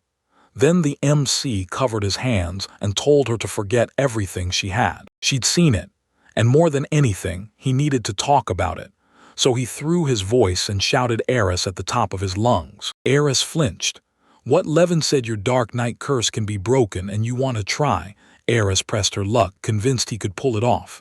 How? MC blurted that they needed the power of a sacred beast. Eris leaned in and asked, so, what's sacred? Levin leaned in, called Adele, and told her, come on, your beast is waiting. Right then fear hit Eris like a punch. She gasped and yelled, it's a bike. Bicorn looked at her and told her, no fear because I'm here. Eris shot back, a contract, and Adele leaned in, yeah, I made it with her. And she had to be Eris, right? She couldn't stop smiling. Eris couldn't wait to meet her. And all she could think was how stunningly beautiful that feminine voice sounded. 11 pressed Edel for her answer and she snapped back, yeah, it's true. Then her voice shook as she revealed the awful part. Her life force was getting drained by the summoning. Eris snapped that she'd have to wait. Then MC leaned in like she could sense it and asked, could you feel it? If her strength was getting ripped away, what hope was there that anything would be left in the tank? Edel shot back a confident yes, and told her she could finally cleanse the curse. So basically she could flip it back. If she took that risk, her life force. Eris refused to believe it. There was no way she'd be brought back like that. But if it was real, would she really live longer? Longer ago, she couldn't forget what Jury told her. She'd be his wife, even if her life ended too soon, and none of it mattered. Levin pressed, tell me exactly what I have to do, and Edel answered. So she had to unleash her knight's power. Because right then and there the curse would finally break. Eris froze for a second and asked. MC stared at her and asked if she really meant to use it, and Eris nodded, then shot back. What if she messes up?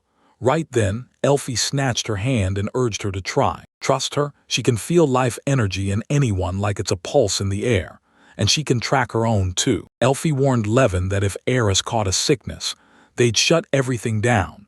Then the MC just shrugged and said he felt a whole lot calmer. Palmer stayed close with her, and then he turned to Eris and demanded to know what she really thought. You thought they'd protect her, so why is she ready to risk everything and try with them anyway? Eris couldn't stop wondering if she could finally start over after. Then she clenched her jaw and swore she'd give it everything she had. She'd try. After a while, they finally reached the field and she said, you've got plenty of space here. They should run it all back.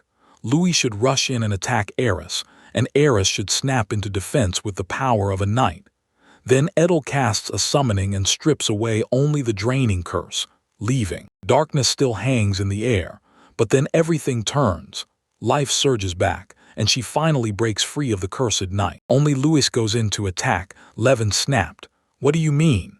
And Louis said, I usually clash with soldiers or I wipe out monster hordes. Harris wasn't convinced, shrugging that he was just too sweet, and she fretted over him like something was about to go wrong. Louis snapped that with more effort they could bring back even more life, so the MC said, then maybe I should ask for help too, and just like that Louis cut in. Which means, so yeah, that's it. Levin brightened up, admitted his mind wouldn't stop replaying every word and knew this was his moment. Then he remembered. He remembered Louis telling him, like it was back then, everyone could feel it. But they were stuck, no moves, no wins, then MCU. He cracked the beast summon and the Valkyrie sisters erupted into view. Sapphire blurted that they hadn't seen Levin in forever. Eris screamed, "That's it." And Edel declared, "They're the Valkyrie. They're said to be the gods' own messengers, and it's wild he managed to summon them." Elfie told him see that. Levin admitted he'd called them out of nowhere and rushed into an apology, but then he hit them with his one demand. Sapphire, the Valkyrie's shining prize. They said they were already on top of the situation and would throw their full strength behind Eris. Ruby said they would. She'd throw everything she had. Could she actually survive the blow? Topaz blasted out her call and then she demanded, "Why did you all say yes so fast?" Sapphire said it was nothing out of the ordinary, just the master's order, so Topaz snapped. She snapped back that she didn't mean it like that, then bragged that they hadn't been called in ages, and they were ready to hit the ground running for anything the moment they got the word. Isn't that too much?" Ruby blurted out, staring at him. Then she looked fine, like she wasn't upset at all. Sapphire out. He asked, "Is that really so?" And Topaz shot back, "No, not at all," cheeks flushing as the question left her a bit embarrassed. MC told them they had to listen, apologized for scaring them, and then thanked them for picking up the call. He called out, grinning, "I'm so happy to see you again." Topaz spun away, cheeks burning, saying she'd still help him, but, "Yeah," Levin shot back, then vowed he'd treat them to something tasty. After that, he turned to Eris and asked her, with that kind of power, she could totally pull it off, right?" Eris shot back with a confident yes, snatched the sword and dove into her thoughts. What a wild twist. So now the real question is, what's going to happen to her next? She's got to make that choice. No matter what chaos comes crashing down, eventually, she'll learn to accept it all. Everyone lunged at Eris like a pack that smelled blood. She slammed back and repelled every one of their attacks. Then her mind snapped to a decision.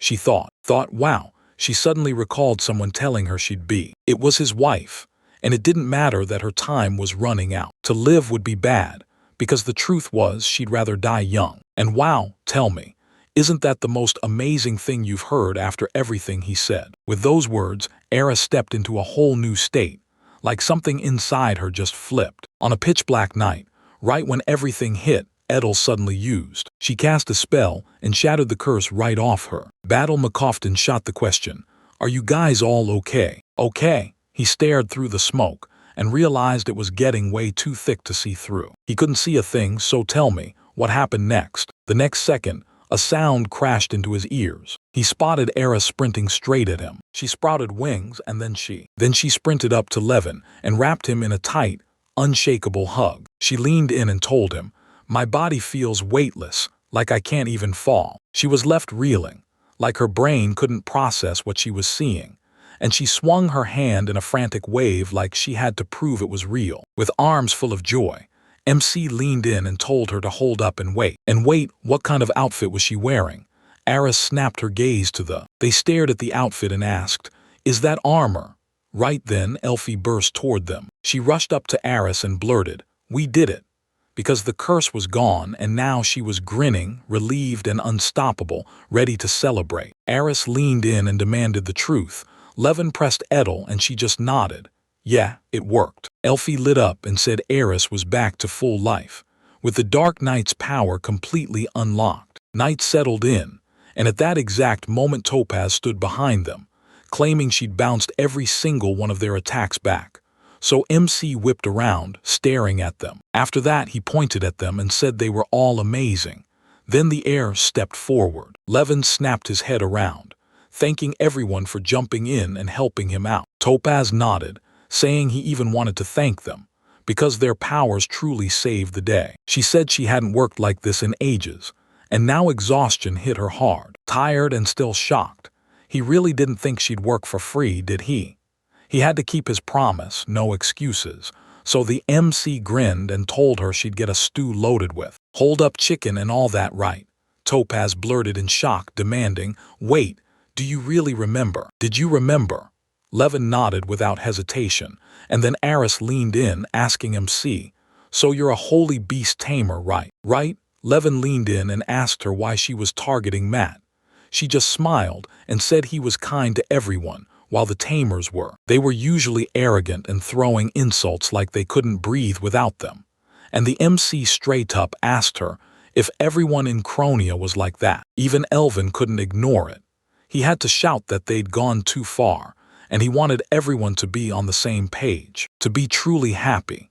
You don't get to pick your calling, but you do get to decide how you live it. So after those words, the heirs. Levin stared back and delight lit up her eyes. MC rubbed the back of his head, then admitted, still, and if he hadn't summoned Elfie, he never would have landed on the dragon's back. Then he swung his gaze to Eris and said, right. Eris leaned in, asking what he meant, and Levin finally admitted, she's sick, so I just made her oatmeal, and now she can chow down on anything she wants, right? So then, since he's the one cooking, he should have already known everyone's taste buds. Right then, at that exact moment, the air started trembling, and the slaughter began. She shouted his name, and then dropped this bombshell after a few moments. MC finally clocked what was happening, panicked, and apologized to her. I messed up, I'm sorry, He totally misread it. He thought she'd move in here forever, and the moment his words left his mouth, Eris shot back that she loved hamburgers, and told him to drop the formalities. Just call her by her first name. They were probably around the same age, and now they're locked in as partners. Then she shot her hand out, and thanked him with real warmth. He thanked him for getting her here, and she showed it. Pure gratitude on her face, but it also felt like she didn't quite know what she was doing yet. So she was basically begging him to look after her. Levin shot his hand out and picked up the task right away. He came back and gave a clear yes, and right then Edel shot her a question. Would living here feel good to you? Like maybe she should stay too. The MC stared at her like she was missing something, and right then Reuben froze for a beat, then blurted, maybe we should do the same. Sapphire shot back with a confident yes, we'll protect you well. And Topaz, totally stunned, blurted, what? Reuben walked up to Topaz and asked, so it's nothing, right? But Topaz lit up and blurted, where will they? Will they even live? And if they do, will they share a house with him? Levin swore he'd build them their own place. Right then, Topaz started tapping him gently with her hands, then blurted, hey, what are you staring at? What are you doing? Holly saw the whole scene unfold, laughed her head off, and told Levin, trust me, tons of people are about to show up here. The MC lit up with a confident nod and said, yeah, this place is gonna be alive with energy. He scanned the crowd and silently prayed that Arya would somehow end up with a future. One day, Arya finally snapped and demanded to know why the Elven Kingdom was facing yet another attack. After the fight at Marley Fortress, Cronia's man basically said, we didn't even blink. So now he's pushing for a full-on strike, because this is the perfect moment to hit back. Arya told the commander to hold up, speaking with full respect as she demanded he wait. Even with so many soldiers injured, launching another invasion right now would be a deadly mistake. The commander stared her down and snapped that she'd clearly forgotten her place, especially with power like hers, and on this holy night she lights a fire in the soldiers' hearts, makes them shove their pain aside and charge. Just a few scratches won't stop them. Arya snapped that if they kept brawling, their wounds would never close. The consequences hit hard, and the commander just laughed, then leaned in and asked if she'd finally teach him what humanity even means. Arya's hands started to shake. She didn't just poison Cronia's water, she shattered its life. His hands trembled as he blurted it out, claiming it was a tactical proposal. Everyone stood against it, and His Majesty had already decided. The commander snapped at her to shut up. Was she really trying to fight back? To dodge responsibility, she had one job: obey. The king's command cut like a blade. Attack. No excuses, no matter what started it. Arya told him they had to slash everything and sprint into urgent counterattack mode. Right now, before the cost hits. The commander barked that she'd better not disappoint him. The second he turned his back, Arya's mind raced as she realized that, after she joined the Knightly Order, those missions were the only thing on her plate. Her holy knight's strength comes from one vow: loyalty to the Emperor she swore to serve, fueling her to fulfill his command. His Majesty's wishes press down like a command, and this power shows up no matter what she wants. Yeah, even if the strategy feels inhumane, or she's dead set against it, she still remembers her promise to poison the enemy kingdom's rivers. So how could they do that? She clenched her jaw, thinking it was so wrong her. She did horrible things. She wouldn't say no, no matter what. She didn't want Levin to catch her in a state like this. Because if she ever lost her, if she unleashed her power, then Lumiere Village would have been wiped off the map. She was sure of it. So she started clocking that MC was probably tied up in the kingdom's plans. Beast Tamer. Just like that, Vargas snapped her name and told her he'd finally found her after all this time. Wait, did he hear she was heading back to Kronia again? Area. She figured the Tamer was basically Levin's age. She'd talked to him a few times already. Argus showed up at the meeting, so why was he really there? He didn't look dangerous, but she could not stand his bold, pushy attitude. Then Argus said he'd take the Wyvern Knights rode in as reinforcements, and she figured she'd stay calm, talk to him, then slip out fast. He even pointed out the griffin he'd summoned. She could use it too. And when Arya heard that, a grin lit her face as she thanked him. Their DB tactics after this. She spun around and snapped that she had to get ready right now, and Argus told her to hold up for a moment. Then the good news kept rolling. Arya spun around and demanded, "Okay, so what kind?" Argus announced their marriage had been officially approved, and Ruby's whole world almost stopped as she fought to speak. She was so stunned. She froze in shock, and then it hit her like lightning. Marriage. Suddenly, Argus's words came rushing back, and she remembered he'd promised they'd be a couple, perfect for each other, right? She couldn't stop thinking about marriage. She told him yeah, it's a mistake. You don't know what I'm saying. I don't deserve this. And then she cut herself off because that was all she could get out. She had no intention of tying the knot herself. And when she heard that, Argus cracked up and said it was. That's why he snapped. It's an official decision, and then, without warning, he yanked the dagger out. Arya shot him a question. Why do you need it? Aren't you already loyal to His Majesty? Argus nodded and said, yeah, that's true, and then His Majesty signed off on their union. One royal decree, and that was that. And she had zero choice to refuse him. So he didn't ask twice. He pushed harder until she had no way out, pinned her to the wall, looming over her like a threat, and then said that now she was his. Then he flashed a grin and said he cracked a joke, then declared that from now on he'd call her his fiancée. Then he turned his back on her, promised they'd sort out the details later, and vowed he'd see her again. After he stormed out, Arya crumpled to the floor, staring at the ground as her mind raced back to MC. The assistant barked, "Argus, get back," and warned him to keep his distance from the griffin. The chain's about to snap, so they've got to shoot a sleeping arrow right now. He blared at Argus to watch himself, because one slip and it's over. He had to duck fast. One soldier snapped that he couldn't do a thing. The second ordered him to be quieter or else. Argus would hear it and his brain screamed, why? Why won't he just listen? Listen every single day. His griffin, Eternal Sky, snaps into berserk rage and tries to bolt out of its escape. So he's her master. Why's he suddenly sprinting off? 2 days, maybe 3, are all that stand between them and Kronya's attack, and then Drake stared at it, broke into applause, and declared, "Look, here I am, the young master's partner." And yeah, good news, he's fine. So untamable that even the holy tamer can't do a thing, and yeah, this is about to get brutal for them. At that exact moment, someone in the crowd shouted, "Wait, isn't that Drake from the Langren ducal family? Right, aren't they both S? They're ranked, sure, but their auras are totally different." Argus leaned in and asked what Drake wanted, and Drake just burst into a laugh, saying that he shouldn't have stared him down with that kind of furious anger right then. Right then, he leaned toward Argus and whispered that he'd already come to show him exactly how to tame the griffin. Argus shot back that the Eternal Sky was his sacred beast. He said he'd take it on himself. Then Drake pressed him, asking if he'd have the time, because if he faltered on the battlefield, the king's fury would come down on him. Rage seethed, and one wrong move with Arya could snap everything apart. Argus snapped, "Shut up," and the second it hit him, he trembled, then stammered, "What do you mean?" So he's gotta be insanely confident, right? Drake flashed a grin and fired back with a cheerful yes. Then Levin's focus sharpened, like he was getting ready for something big. He stared at the field and gasped, Wow, Topaz just said that like it was the whole truth, and honestly, that's it. Come on, it's nothing. the MC said, brushing it off with confidence. Surprise, this harvest is massive. Now they've got to wait. Wait, this is super strange.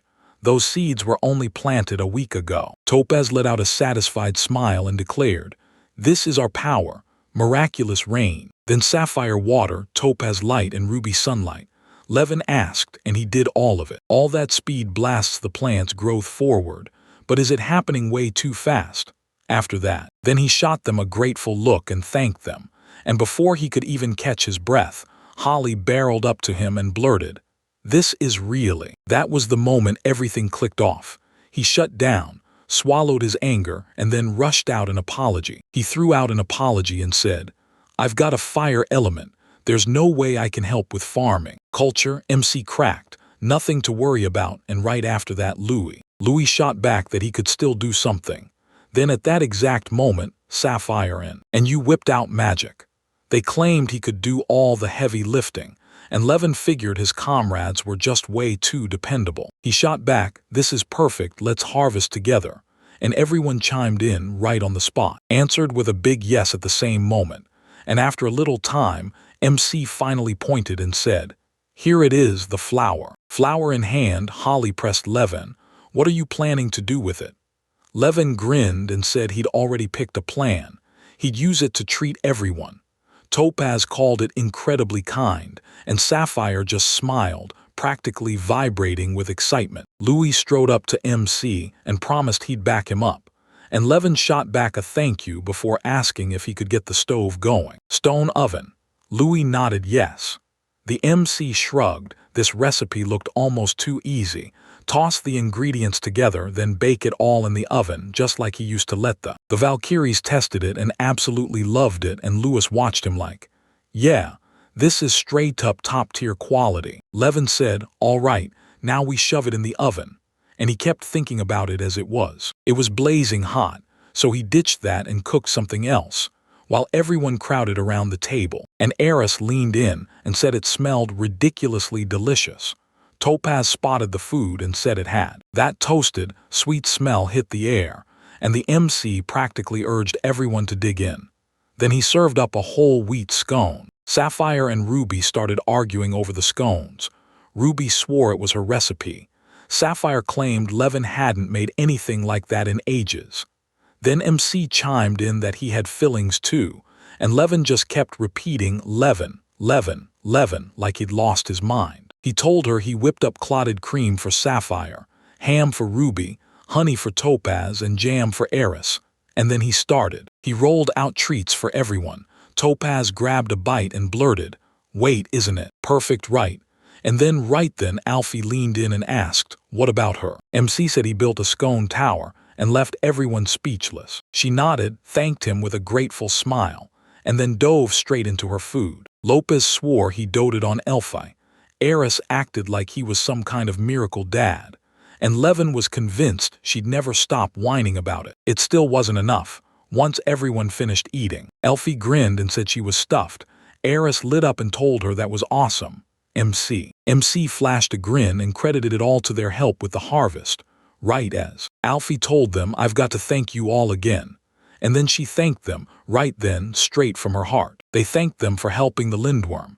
Eris stepped in and swore they'd saved her life. Ruby said she sometimes forgets that she's supposed to repay them in kind, like she'd promised herself. And yes, Elfie isn't just any girl. She's the princess of the divine dragons. Sapphire leaned in and swore she'd heard it. Those people got wiped out in a brutal showdown with demons. Topaz grinned and told Levin she still couldn't wrap her head around him summoning Elfie, while Levin just stared back, stunned as hell that it had actually happened. He slammed his hands over his face and admitted Lindworm was this insanely massive city, and its technology felt like a busted cheat code. Just imagining it made her tremble with pure terror. Elfie snapped at him to rein it in, and Topaz pressed him to calm down, then demanded to hear what kind of wild, insane technology he'd stumbled into. Levin shot back that Lindworm handled the city's management. Then, right then, a strange artifact materialized out of thin air. She popped in and asked the MC if he'd called her. Then Topaz dropped down like, "What? Who are you?" Levin said, until he realized he'd been lugging a magical artifact around the whole time. Then it congratulated him and started to say that the city's rank had climbed higher, and MC's eyes snapped to the info window. He leaned in and said, "Yeah, it's true." The level jumped up a bit, and then another report blasted the same idea. As the population swelled, the magic energy supply surged past a dangerous limit. The state flipped manager. There were 11 residents, and now it's down to 9. The city's rank used to be F, then it jumped to F+, and now you've got commands you can actually execute, straight from what the artifact said. And right after that, another tool popped open, a refrigerator. MC leaned in and asked, "Wait, what does a refrigerator even do?" Ayers stared at the refrigerator and snapped, "It's storage, right?" Levin grinned and said, "It's huge." Then the moment kept cutting off. After a while, ice magic burst out of the refrigerator and MC snapped, "Wait, what is this?"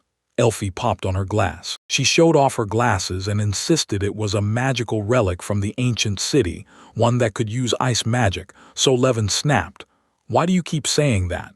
And Elfie's cut him off with, "It's simply, you can stash food in it, then cool it down and freeze it solid.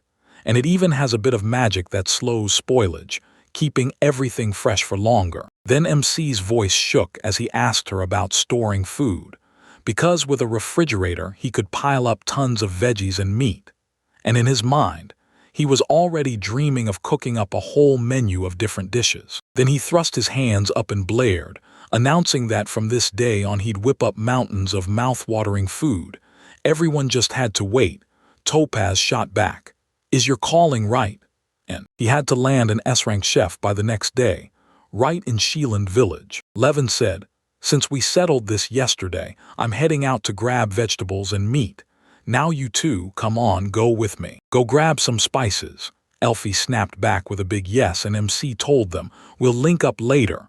Then Elfie wheeled on Eris and said. Eris nodded yes. Last night she told everyone she was dying to go shopping, and she wanted her to tag along. Now that the curse is finally broken, she can't sit still. She's itching to hit every road she can find, but in this tiny village, not a single soul even knows her face. Elfie told Levin, "If it gets bad, I can lift you clean off the ground, so let me go." And MC. He cracked a laugh and waved it off, saying he didn't care at all, then told them to disguise themselves even better just in case. Eris admitted she was a bit worried.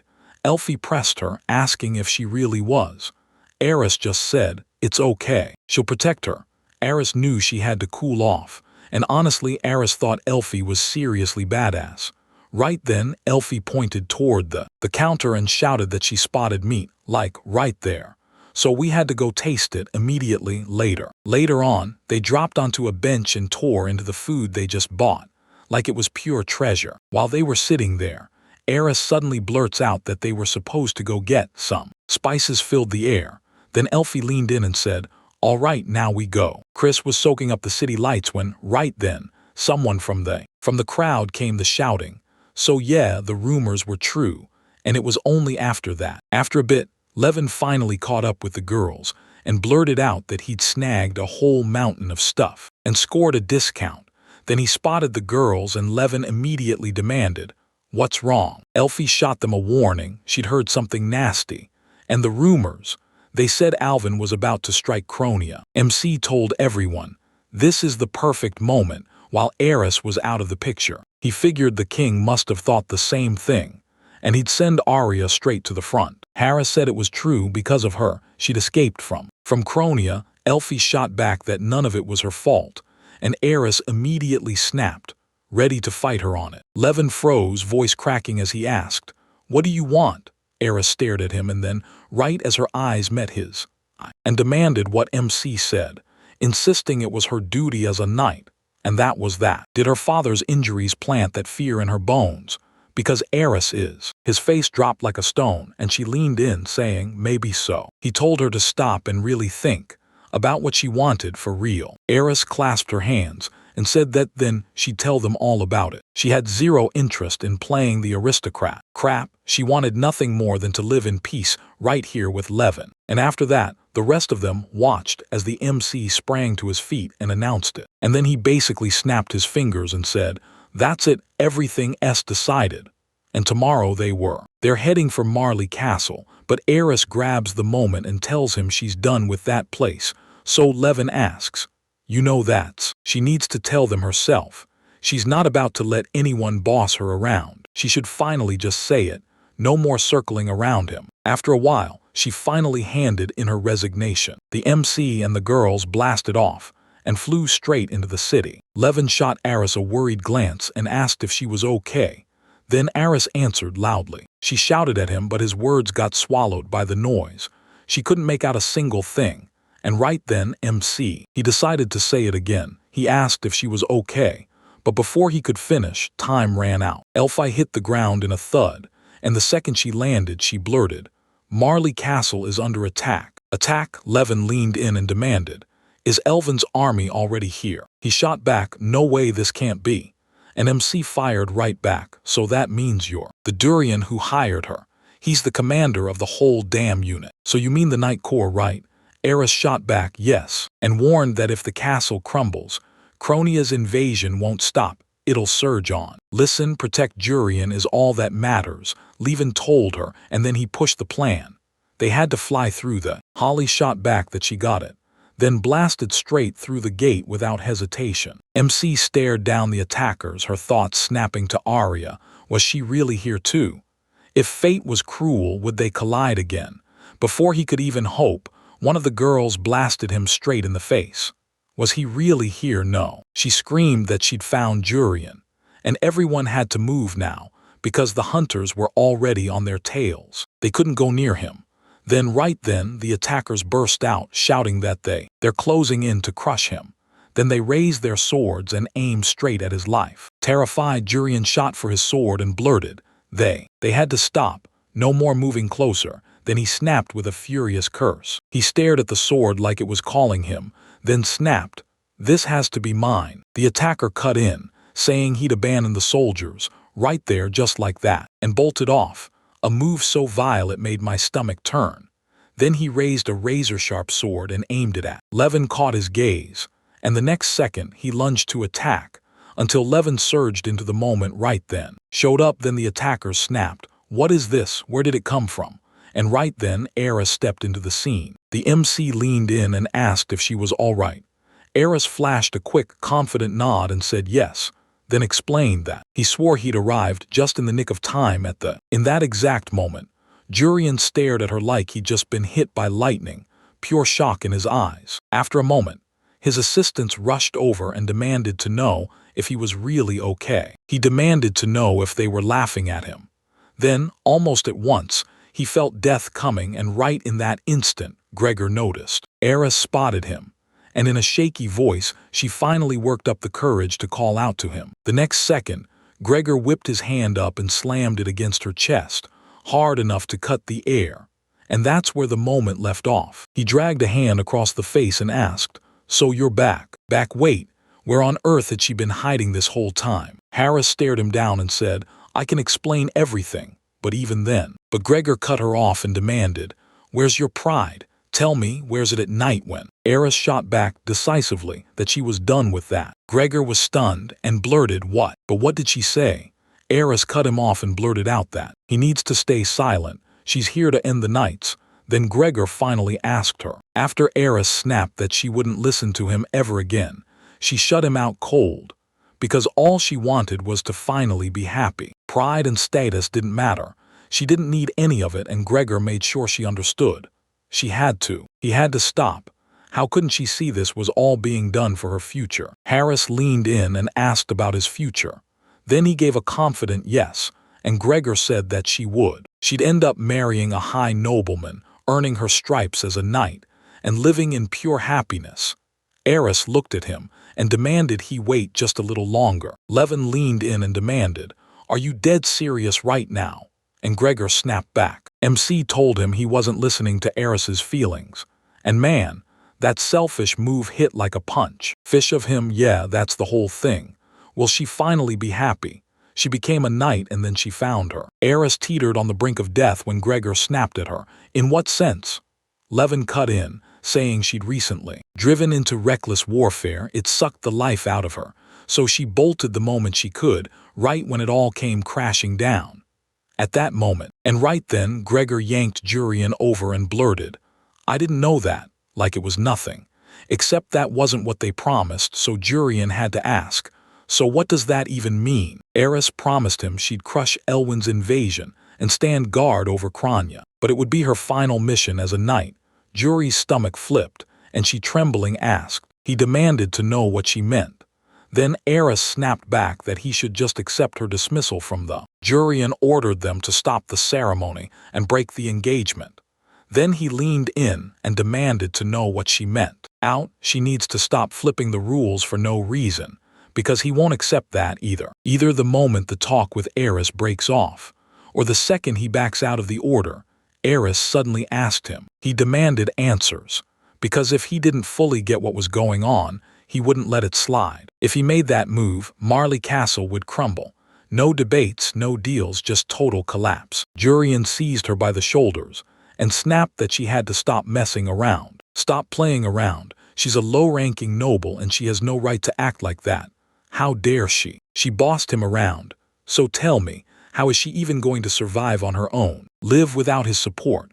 So Eris begged him to let her go and Jurian snapped. That's it. Eris made him plead again. Stop, back off, and don't keep pushing her. Because she wouldn't be anyone's wife but his. Syrian told them to storm the castle. Right then, at that exact moment, everything changed. Then boom, MC showed up out of nowhere, seized his hand and blurted, saying he had nowhere left to go back to, with Eris all. Jurian already owned her spot. Then he stared straight at him, flicked his hand and waved him off. He shoved him off and barked that he was just a commoner, then warned him not to lay a hand on him. At that exact moment, Levin shot his hand up, straight up telling Jury and Eris. So they had to go get these elven folks to scatter, and then he blurts, "Wait, what is it?" "It's a deal," Eris says, sharp as steel.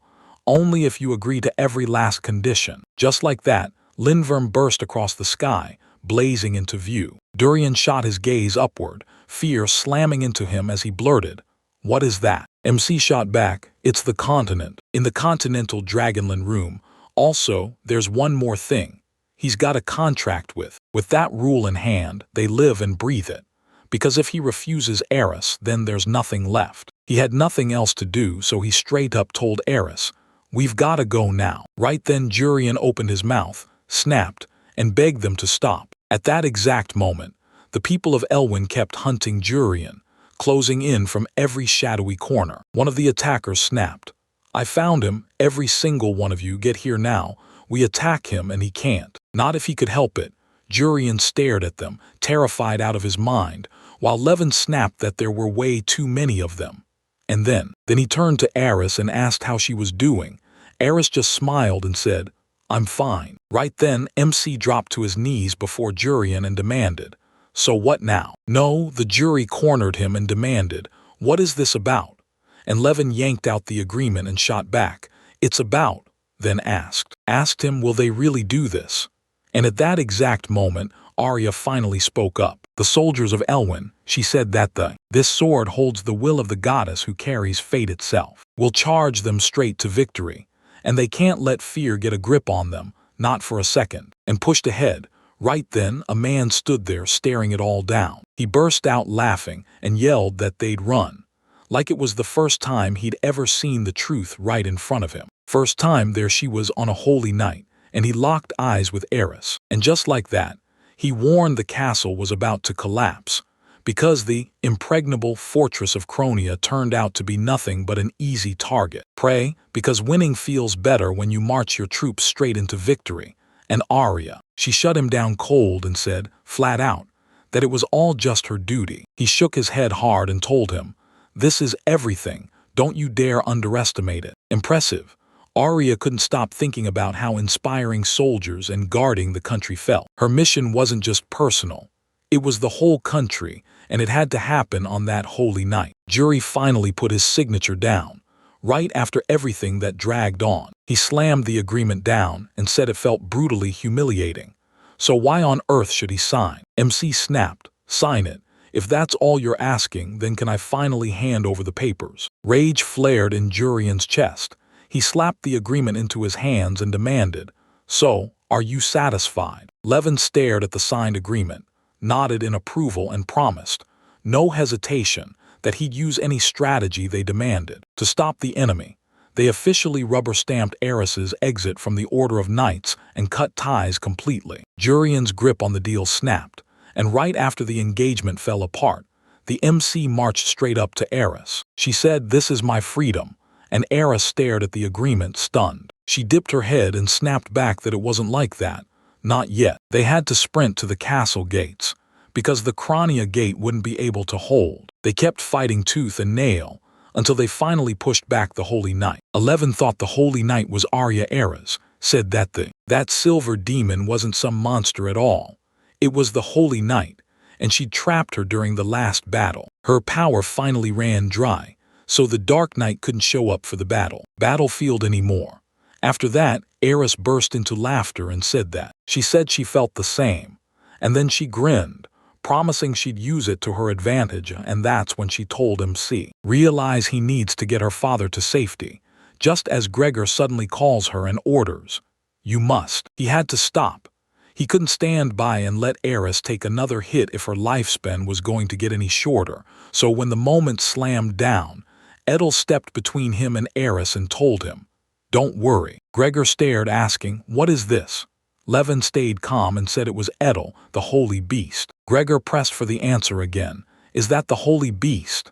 Edel replied that she could absorb the impurity, and if she stayed close, the curse would be broken. He rose to his feet and listened as she spoke, and the MC shot back that everything was fine, but she stopped mid-sentence. She doesn't have to trade her life anymore just to use her abilities. Gregor stared at him and blurted, "Is that really true?" Then he turned. He faced Eris, dropped to a bow, and begged forgiveness for every bit of suffering he'd caused. The pain he dragged into her life was all on him, every bit of it, and Eris looked. She stared at him in shock, snapped around, and then swung herself onto the beast, and declared that she'd never obey another soul again, no matter whether they carried on or not. Now it's on him to keep the conversation going. She grabbed Edel's attention and told him, "We've got to go now." She nodded yes, and Gregor just stared at her for a second, then burst out laughing, saying he'd managed to turn her into a complete fool. Pride was pouring off him. Levin snapped back that none of it was true at all. At last, time for them to go. Right then, Jurian. He sprinted after them, roaring that they couldn't leave him.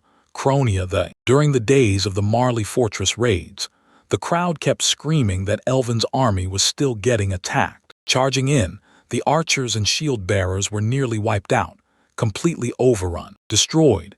Now they've got to trigger the magical bear before everything falls apart. They crank the barrier to full power and fight tooth and nail, because they've got to hold out, no matter what. They had to buy time at any cost, so they pushed harder and harder until, one by one, several people started collapsing. Everything crumpled, exhaustion hit like a wall. He snapped, "It's useless, the magic will run out." And right then their leader snapped, "What do you think you're doing?"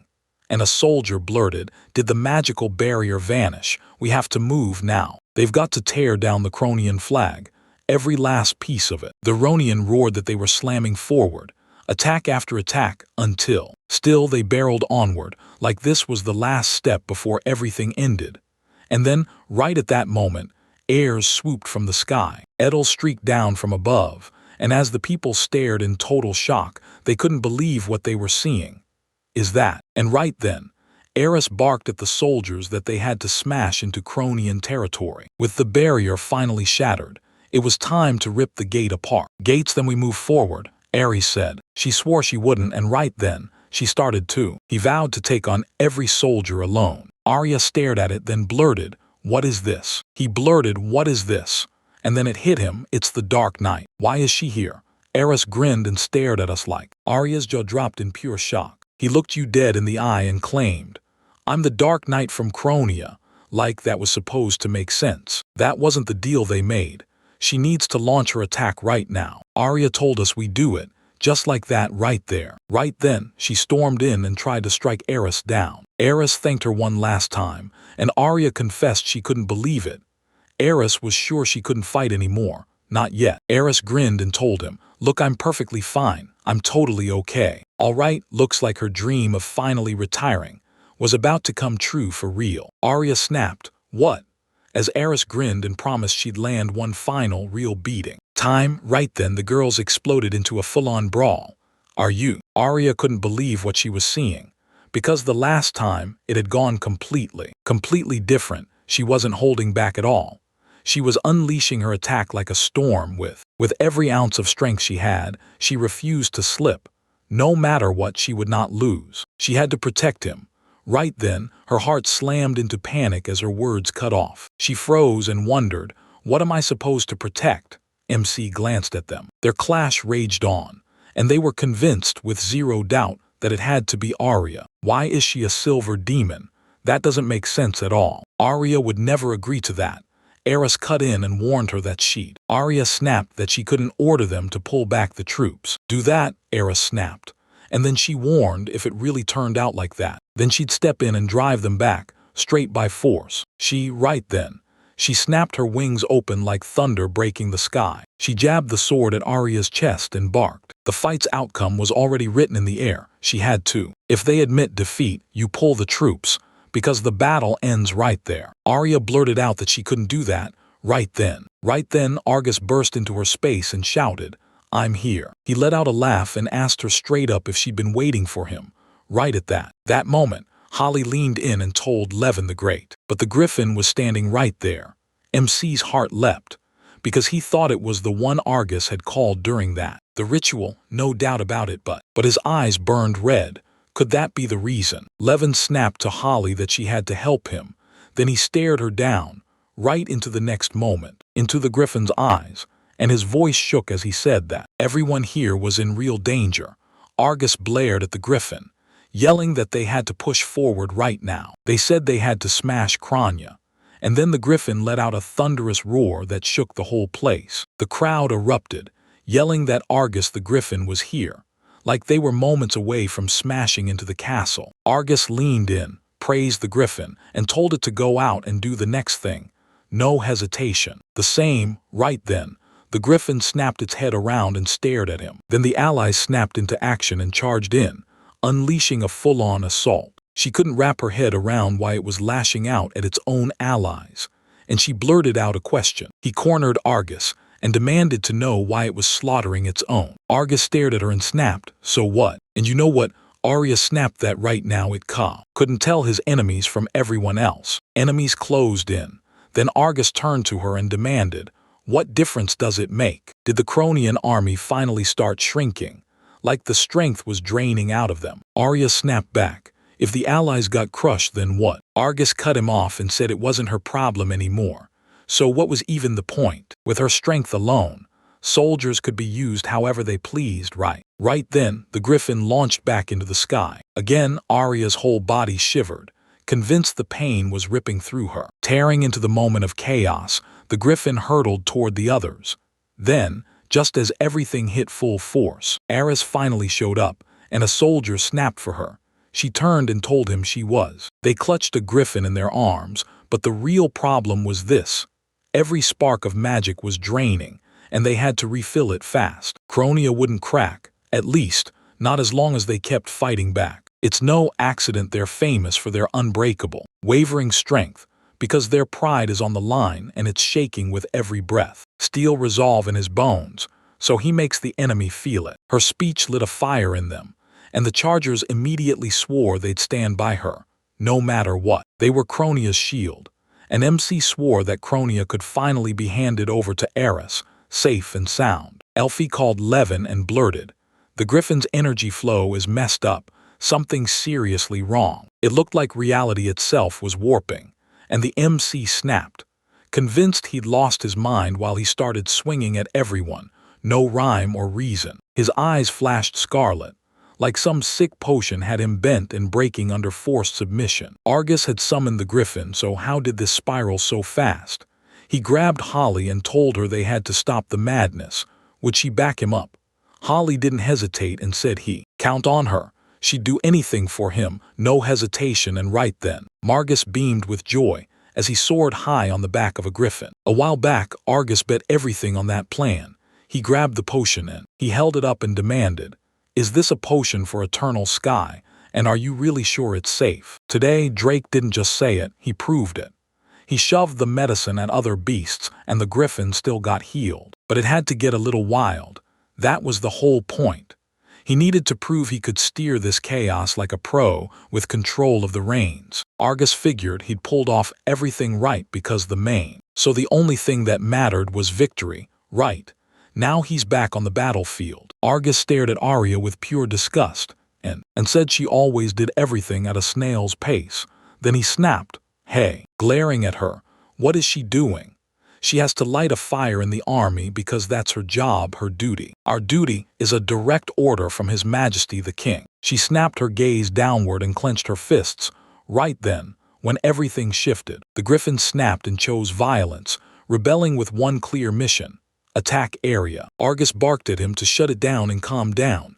Right now, Arya snapped her eyes up, and the griffin came diving in to attack her. Argus barked at him to stop. Right there, right now. He absolutely can't fly that way. Right then, Levin and Holly showed up, just leaned forward, and then Holly lunged for the GR. Griffin's voice cracked as he screamed, "This can't be happening." Arya sat frozen in shock, then wheeled her gaze back and whispered, "And what on earth?" she gasped, because Holly just landed. And right there, it was pulled from the shadows, then remade into a full-on human form. She burst into joy and screamed that they'd finally done it. Right then, MC shot Tolly a grateful thanks, while Arya's mind was already spinning. Her mind raced. What is this? Could it really be him? And still, she couldn't shake the feeling. Holly blared, "This is all for Levin." MC said he just needed this to finally slow his nerves down, at least a little. Arya stared at Levin and blurted, "Wait, tell me that's really him." MC dropped into a crouch in front of her, shot his hand out, and told her they hadn't seen each other in ages. Then she reached back. She laced her fingers with his, and the moment their hands met, a wild question hit. What was she supposed to do next? Where was she even going? She stared at the question and then, bam, called Levin, telling him she couldn't start with anything. Kind of then, after that, the MC snapped her and flicked it right at her. Arya stared at him, completely baffled. Levin let out a sharp breath and fired the question at her. What the hell was she doing? "What do you think you're doing? Sit down right now." Arya said it like it was an order. She finally got what he meant. Then they sat down, and MC leaned in and said he'd heard non-stop rumors about her, especially the mission tied to that poison sprain. She gritted through the horror, and then, with pure grit, she rallied the wounded, turning panic into motion, the kind of chaos people swear she caused. It was total chaos there, and Arya had no clue what to say back to him. Then she leaned in and said, "Don't let him find out. Once I joined the Order, I was saddled with missions like this." Levin's eyes narrowed like, "So that's how it is." And then he turned and apologized to her, while Arya blinked, totally lost, and demanded, "What?" And the MC just answered, "It's obvious, SH. She was dragged into every single death, and he couldn't bring himself to blame her." Arya tried to find the words for him, but then Vargas burst in and shoved Levin aside, shouting that he needed to step away from her, because it was him who hit Griffin. Arya leaned in and told us the MC served in Elwyn's royal court, just like she and the others did. Argus stared at him and blurted, "Is it 11? Then he turned and looked him over. He stared at his own face and blurted, "Why does my face look so?" It looked painfully familiar, like he'd stepped out of a past I couldn't forget. He'd been exiled, and everyone knew him as that failed tamer. Tamer, right? Arya shot the question back. Exiled. Then Argus leaned in and told Arya the whole next step. She pushed in close to MC and asked where they were supposed to go. "Wait, exiled? That can't be real, right?" they blurted, and Levin stayed calm as he shot back. "Yeah, it's true. Nothing but misunderstandings piled up everywhere." Elfie swore it was the truth. MC hadn't done a thing wrong. Then Arya snapped, "Is that Levin?" While Argus was already on the move trying to. Elfie snapped, "Hey, who is this girl?" And MC shot back, Oh, and before you judge, I've got a whole long story to tell. Right then, Argus barged in mid-conversation and blurted, "Is he see-through to them?" Before cutting himself off. He wasn't about to talk about it. He has to leave Arya alone now because she's his fiancée.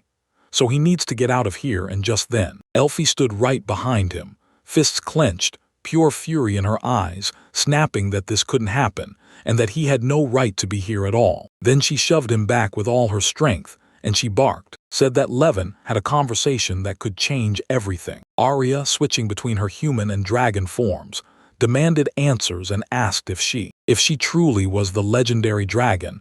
MC snapped back with a confident yes, then declared she'd be his partner. He wagged her tail and told her it was great to meet her, and Arya looked down and said Levin was insanely cool. MC called her out of nowhere and told her, "Let's wrap this up right now." The Griffin went absolutely berserk from that potion, and now every single soul on the battlefield was one bad moment away from getting destroyed. Arya demanded answers, and with that potion looming, Levin promised he'd stop the Griffin. So Arya had to charge into the lead and pull the troops out. Arya's face fell, and she snapped that she couldn't do that. This fight was commanded by His Majesty, and she couldn't defy the king. The MC snapped, "Go against. What do you mean?" "Wait, what do you mean?"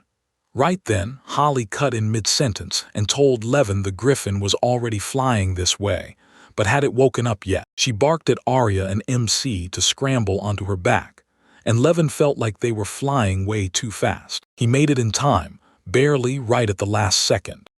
MC called out to Holly, right as the Griffin didn't move to attack them. Arya was just standing there, was about to blurt something out.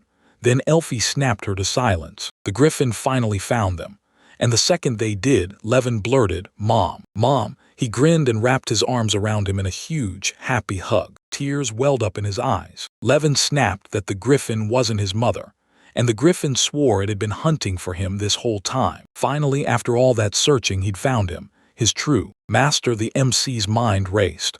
What did that cryptic line even mean? In the middle of the Tamer's sacred summoning ritual, a burst of holy power hit, and then, right before their eyes, two mystery eggs appeared. One was called by him, Elf, and the other he was sure had been summoned by Argus. Thought the Griffin swore it was an accident, and then an egg dropped out of nowhere straight in front of him.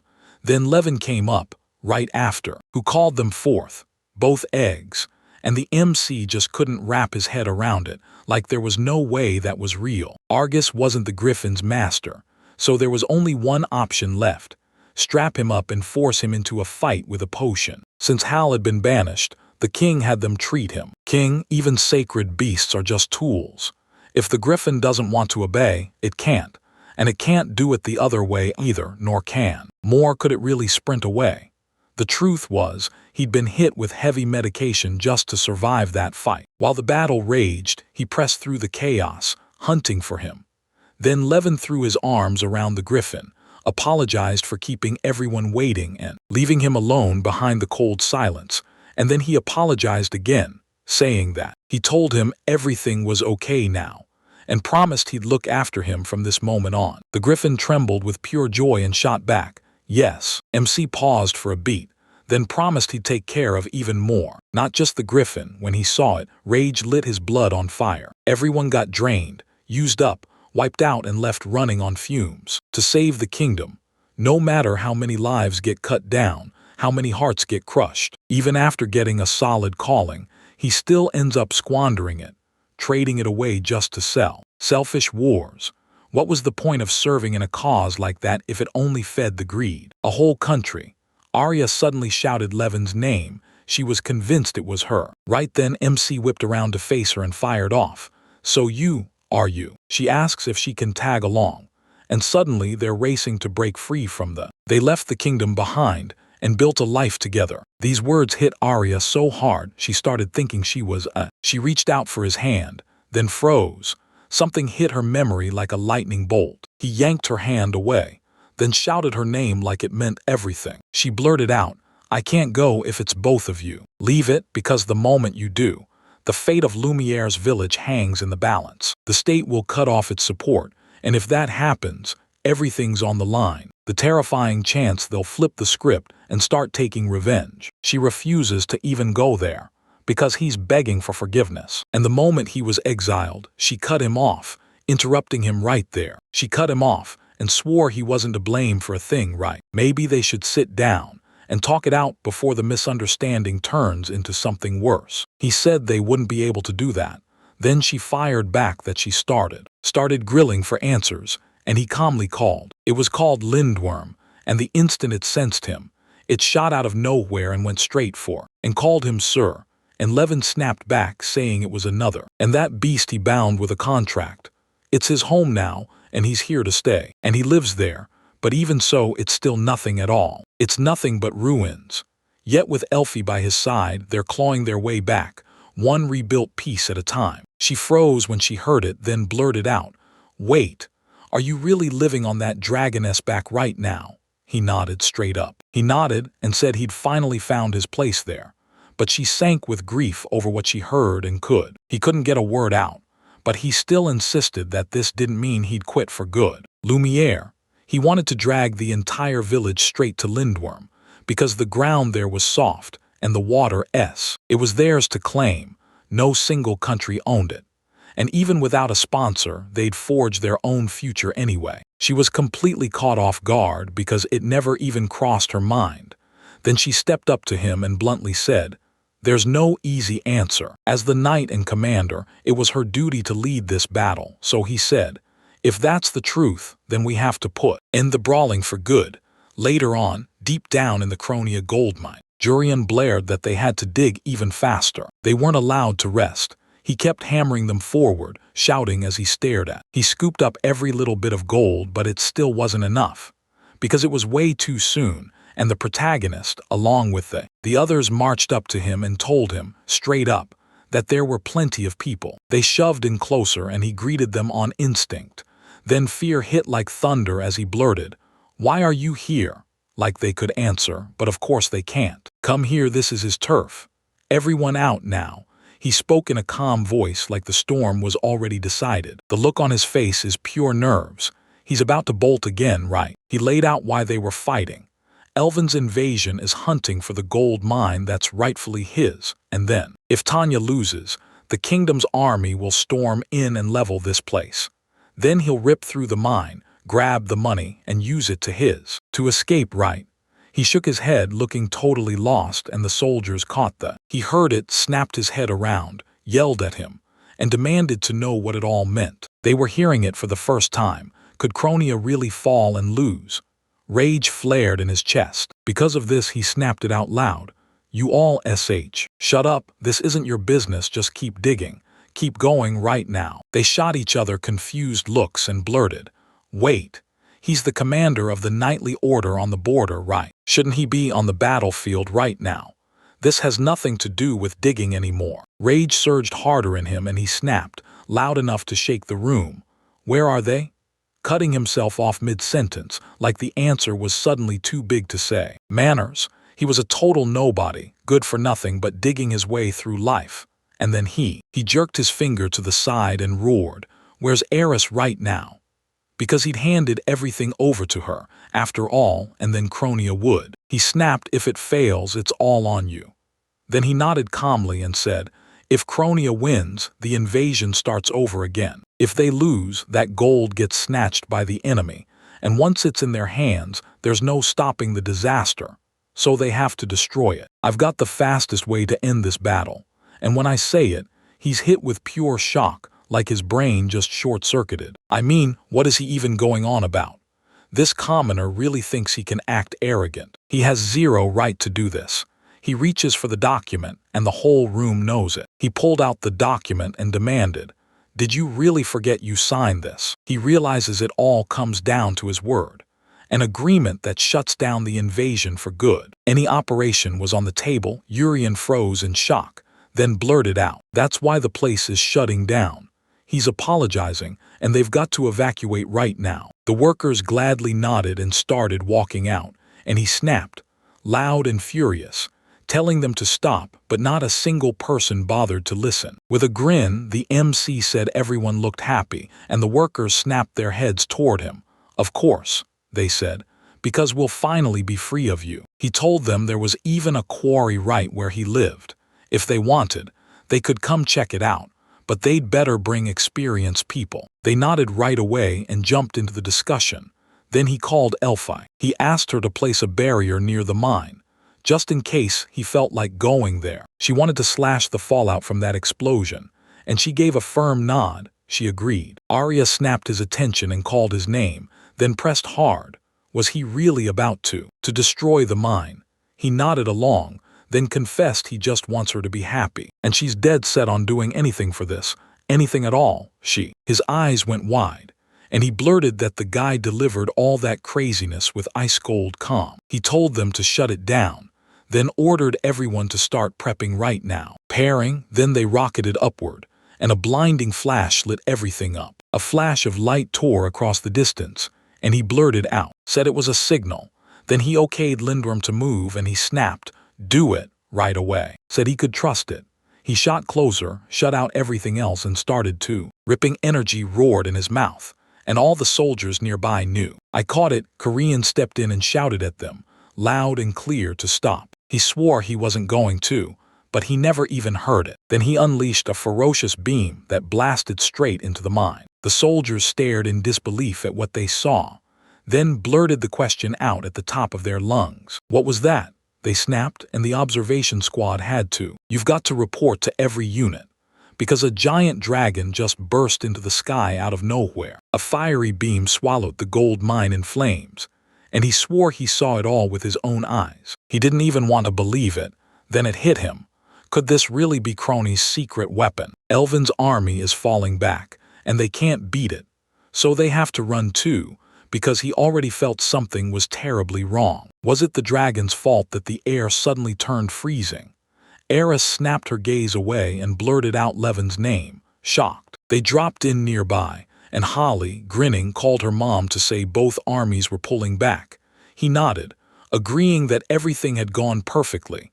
And then his thoughts drifted. He thought with a grin, knowing that Arya and Ares were finally free from the battle. He called her and told her to pick up, at least now, and she said okay, and said it would be amazing to go with him, because she often, and she just sat there thinking, then thanked him and said, okay, but she can't pull that off. She's a holy knight, and that power forbids it. In the dead of night, with that dagger hanging over her, she can't step outside, and she finally breaks, apologizing for staying silent. He went dead silent, stunned by her words, and blurted out, "What are you talking about?" Right then, Drake burst in from behind him and slammed a huge swing at him. The crowd called out large axe and man bad news.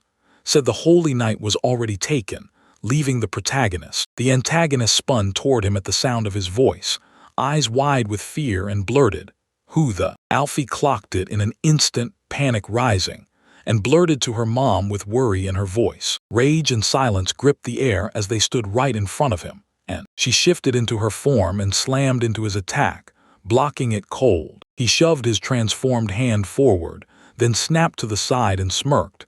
That's unexpected. Turns out he didn't come alone. He brought a hilarious girl with him, and it wasn't just luck that he showed up. She comes flying into the battlefield, buzzing and darting like an insect, always fussing, always jumping around, getting on everyone's nerves. But by pure legend, Dragon held his words back for later, then turned to leave. He told them to go, insisted everything was fine, and made it clear he didn't care about any of them. He surged up to Arya and shouted her name. He stared at her with fear in his eyes, brushed the others aside, grabbed her hand and shouted. He shouted her name, saying he'd come to pick her up, and she called back his name, right on the spot. She stared up at him with a worried face and blurted, "Why are you here?" He answered that she should at least a little happy, right? Aren't they coworkers? MC suddenly remembered that name, and his mind snapped to Duke Langron. His family's roots run the deepest in the entire kingdom, with history older than almost anything else. Elvin, the young head of the house, a famous knight with a reputation to match, wasn't charging with the front lines, and he only showed up for her. Wait, who cares who he is? He swore he'd stop him from taking her, and he had to go back alone. Dick spun toward him with a smirk and told him he didn't know who he was. Like, what kind of ridiculous statement was that? He turned to him, begged him to hold up a second and brushed it off like it was nothing. No one could stop it. He yanked out a tiny dagger, and he went on, saying he meant to talk about this. She stared in horror at what she'd just seen and blurted out, "Why do you even need that?" He needed it badly. What he saw left his chest tight with worry, and he couldn't stop wondering what was happening to her. He ran his fingers along he gripped the dagger's blade and said, "Yeah, you could call it that." When they spoke, the dagger of loyalty wielded by a holy knight came out, and it was insanely rare. It was a rare ritual, no harm at all. Besides, the goddess's taste was just way too odd. So tell me, did he seriously have no clue about this? He burst into laughter and bragged that it was hilarious. Yet he still didn't get a thing, so she snapped, told him to cut it out and said. He snapped that none of it was on him, then stared him down and spit out the words like a death sentence. "This is the price, Christ, for the power of the holy knight. If you betray the one you swore your loyalty to, once you commit to this power, you don't just lose your own strength. You rip away everything, and she'll even lose the person she loves most. That's the curse set in motion from the very start, a calling that haunts him before he even has a chance to breathe. And yeah, it's crazy, right?" "Right?" Levin snapped back to what she said, and then her mind raced. How is this even possible? His hands started to tremble like crazy. So this had asterisk to work. Now go on. Enter. And Drake told him to stop stressing. He'd step in and comfort the girl for him. Then anger hit. Because of that, he reared back and swung his fist, loud as thunder. He got hit with an insult, then instantly snapped into motion. He dodged the strike and drove it back with a crushing slam. He drove his axe into the ground and barked, "It's time for them to end it." Holly snapped to his defense, and he lunged in the same moment, grabbing. "Yanked Arya," she gasped. The ribbon slipped from her fingers and she said, "He said he'd been swamped too." So that was the moment they finally said goodbye. He blared her name at the top of his lungs, stunned by what the heck was happening. He couldn't rescue her from the very start, and it wrecked him. So after the rage finally simmered down, he steadied himself and reached for. He snatched up the fallen ribbon and blurted out that "You're still gonna want to come back for it anyway." Sometime later, deep inside the kingdom of Elven, Dorcas shattered a bottle of alcohol, then blared her words like a war cry. He demanded I explain everything right now, because the gold mine had vanished, and he expected me to just swallow that. With a heavy nod, Drake admitted the mine was truly wiped out, and that their army had taken a brutal, crushing loss. Defeat hit. Then he lunged over to Argus, who sat there shackled tight, snapped, calling him a useless kid, and demanded he spill what happened. Then he started to speak, voice shaking. A worried look snapped across his face as the breath of a massive dragon suddenly burst into the air. Then he barked, clearly annoyed, that he shouldn't force him to say it again. Is there really a dragon out there that could smash a whole gold mine to rubble? And then, where the heck did that griffin vanish to, and why didn't he drag it back with him? He snapped his head up loud. He shouted the protagonist's name, and flat out insisted it was him who snatched his beast. He kept saying it, shot a baffled look and demanded, "Who the hell is that?" He shouted that the guy who summoned that lizard during the beast ritual was absolutely worthless.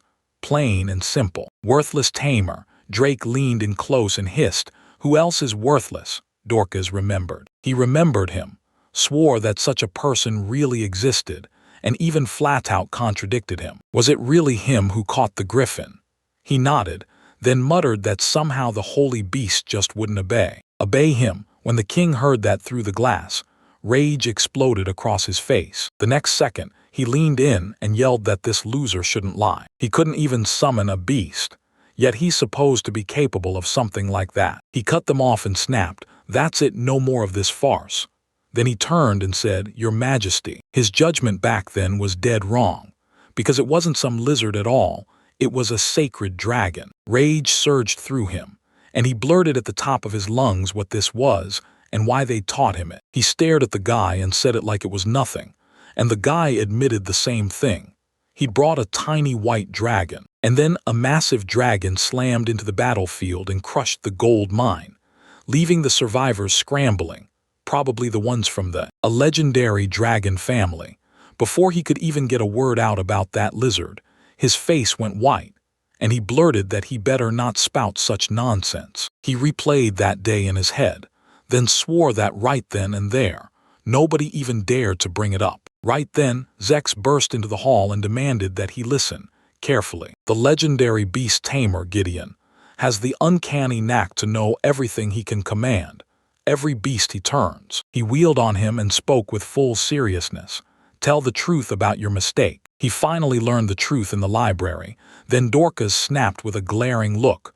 Wait, did you just say mistake? He blurted at the top of his lungs that he needed to explain right away, then apologized in a panic, and the prince waved him over, insisting they talk about what was inside his book. With terror in his eyes, he blurted stop, and insisted it was an old book, so he didn't stop. He didn't even know who wrote it, and once he saw the contents, he knew he couldn't trust a word of it. This wasn't worth his time. Drake snatched the book from His Majesty's hands and said, "For the time we've got, when the divine dragon is reborn." He tore himself away from this book, because two partners were about to descend on the legendary tamer of sacred beasts. First comes a real partner, a sacred beast, and then the second, the royal family of the divine dragon tribe. This prophecy won't wait around. It'll unfold in tens, maybe even hundreds of years. He doesn't know how many thousands of years will go by, but the divine dragon is about to shower their country with massive blessings. Dorcas, eyes wide with shock, marched up to him and demanded, "What did you just say?" He told His Majesty to take a look right now, then thrust a page in front of them, showing a white lizard, calling it cute, and insisting it was supposedly a baby divine dragon, a newborn divine dragon, so tiny it's almost unbelievable. Wait, is that really all? He snapped loudly, his voice dripping with displeasure. So don't mess around with it. Only a fool would test a creature like that, got it? The divine dragon raged out, then slammed the book onto the floor. Zex stormed onto the floor and shouted, "Come on, doesn't this just look like a lizard?" Then he went on to claim that the Lord summoned an egg during the sacred beast. The lizard that hatched from that egg burst into came from the divine dragon tribe. Only one group was left out, but Drake went wide-eyed, utterly stunned by what he just learned. He leaned in and dropped a bombshell. The master of the divine, he knew exactly what it meant. The dragon tribe's lord is probably the same master that runs the griffins too. Argus was completely stunned. He blurted out that this couldn't possibly be true, because it was just plain absurd. Right there, third in order, an egg sat within inches of his face, and when he whipped his head toward it, he said that for a sacred beast, the tamer is basically like, and it demanded him to become a parent. But he refused to give in, or at least that's what he couldn't bring himself to do. He didn't even mean to, because he wasn't its master at all. His eyes widened in shock as he blurted out, "The eternal sky is a sacred beast. Don't get it twisted, it's not his." "No way," Drake slunk up on him with a smug grin and snapped, "Exactly," then snatched his bat like it was nothing. Dorcas snapped into a full-blown rage and cursed them out as idiots. He blared the question at them at full volume. Then he himself said that. Gideon, his face pale with fear, blurted, "It's just a lizard, right?" to His Highness. And he said that book was probably a total. He pulled a fake on him, then smashed him in the face with his staff, sending him crashing to the ground. And he bellowed that he was a loser. And even as the chief tamer, he claimed he couldn't tell a lizard from a divine dragon, so he kept swinging and smashing on. It slammed him with the staff and blared that it was a divine dragon. And because of him, that beast might have slipped right away if he hadn't finally noticed. Zack barreled in, blared his voice, shouted "Father," and demanded he stop. He snapped his gaze away, called out to Argus, and admitted he wanted that too. He couldn't get the sacred beast out of the gold mine, no matter what he tried. He's totally useless, like zero value, no help at all. Right as he was about to speak up, he exploded with a loud "Stop," and told him to shut it down before he could say another word. He insisted that the Lord's exile was nothing more than his father's call, made purely on the head summoner's word. Doesn't he have to take responsibility, especially after he just blurted out MC's name? With eyes wide in shock, he snapped, "Son," and then he said that's how it went, so he had to grab him back right now. Immediately. They shot back, "Yep, that's it, we'll do exactly that." just as the now that the mix-up got cleared, he'll gladly come right back. The prince shot it down and snapped, "Are you serious right now? Like, come on, after all those insults and punches." He's fed up, and he wants him to answer the call to serve the country again because he's never coming back here. Dorcas. Marcus roared at him to shut up, then warned that after that, he'd be forced to throw down. He has no choice. He kidnaps the villagers from his own home and holds them hostage. He has to make sure he understands his place for wrecking the gold mine and messing with national interests. Zek seethed at that, snapped that the Lord's home village was their land, and then asked, furious, if they were really planning to torture their own people. Dorcas shouted his name at the top of his lungs and warned him that if he resisted, even if he was his own son, mercy would never cross his lips. He had to vanish right now. Right away, same moment Levinson. Then he slid up to the fire, shoulders slumped, staring sadly at that ribbon Arya had dropped was lying there. Then Eris came stalking closer, closed in on him and declared, "The Holy Night has arrived." So she shoved a mug into his hands and told him, straight up, that she'd heard it from Holly. That childhood bond never died. He glanced down at the drink he was holding, and she admitted that, ever since she was little, she'd lost both of her parents. She got taken in by his family right when they both hit 16, and then everything changed. And then it turned out they had S-rank professions, so the whole village erupted with joy, right even after he got exiled. Exiled or not, the village still held strong, because the Holy Knight stayed right there, clutching the dagger of loyalty. She was forced to take orders, yet she kept fighting to protect the village anyway. All alone, it's heartbreaking. She whispered that the second time they crossed blades, she heard her heart screaming back in her chest. She begged for help while still following every order to the letter, and inside she wrestled herself nonstop. Every single bit of it came across crystal clear. She can tell it hit hard, because she's lived that exact kind of pain herself. She shot him a determined smile, then insisted they'd both show up together, no excuses. He gathered his courage, shot to his feet and declared that if the second dawn cracked open, they'd go. Sneak into Lumiere's village at night. The newest rumor is already spreading. After wrecking the gold mine, he marched straight to the king and told him everything. And you already know, he'd want revenge, no doubt aching for payback. If he can't figure out where he is, his target will come crashing into his village. She was stunned, blurted out that this couldn't possibly be true, and the protagonist snapped back that she should. So don't panic. He'd already cooked up a plan only he could think up, and he was going to shield his village no matter what. At the same time, Zex heard his father's words and snapped his fist shut. Then he went. He charged toward the exit, snapped that there was nothing left to say, and pure indignation flared in his chest. He blurted out loud, demanding to know what kind of attitude this was. Then he stormed straight into the corridor lights flickered as he wore a furious frown, clutching his head like it was splitting open.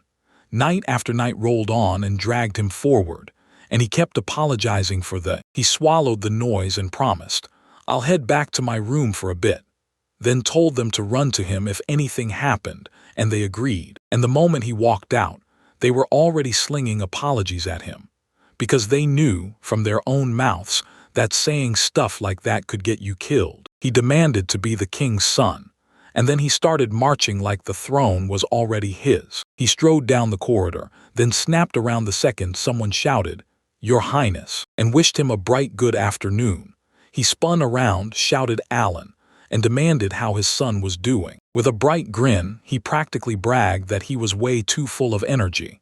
Then they just froze, clueless about what to do next, and he grinned and called it good news, then told the Highness that this win was all because of the leave he granted him. And his wife lit up with gratitude too, so he just waved, grinned, and promised, "I'll fill you in more next time." He reached the end of the alcohol, bowed to him, and said it sounded absolutely amazing, then swore he'd gladly agree without hesitation. The Highline swept in, shouted "Prince," and told him he could already hear the king's furious voice roaring from downstairs. Staircase, something bad happened here again.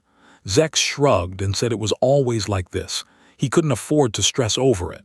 Then 2 more knights spotted him and shouted. They called him and thanked him for the sword training, and you could tell they truly learned something from it. Learned a lot. He named them Ulysses and Kyle, then leaned in and asked how they'd been doing ever since, only for them to say they'd been. Even from a distance, he warned His Highness, "Slow down, don't rush." They had to grind through every hard-learned lesson to build real strength, and they absolutely could not stop leveling up themselves. They lit up at his words, nodded along with big smiles. A maid rushed up to him, eyes crumpled with confusion, and called, "Your Highness."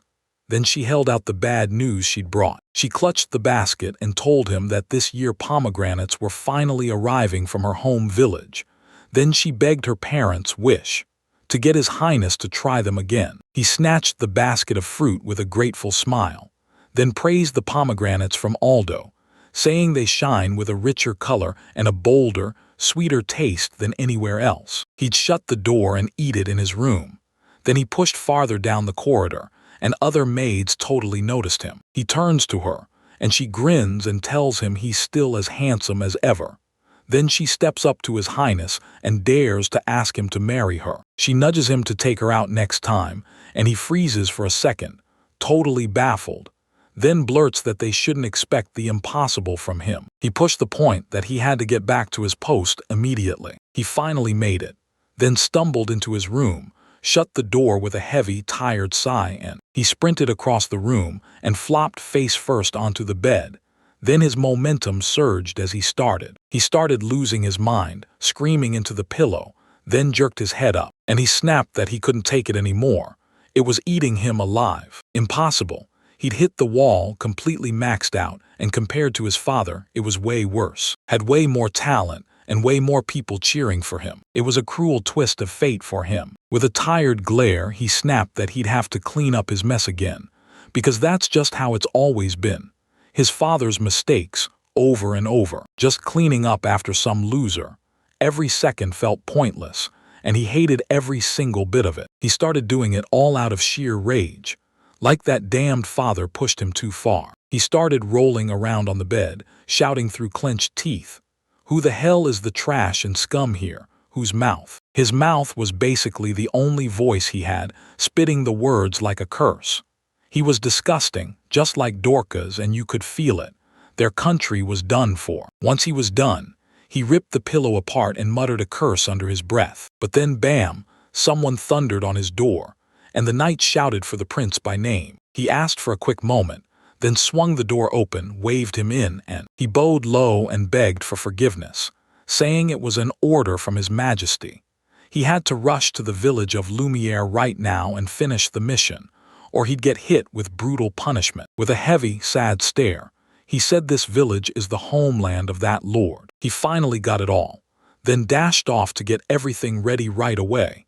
He bowed from his room and announced he was leaving. Zetch nodded, thanked him, and then drifted away with a small grin, because he honestly believed the Lord was a good man. Even in his own room, he carries himself like royalty, so effortlessly cool.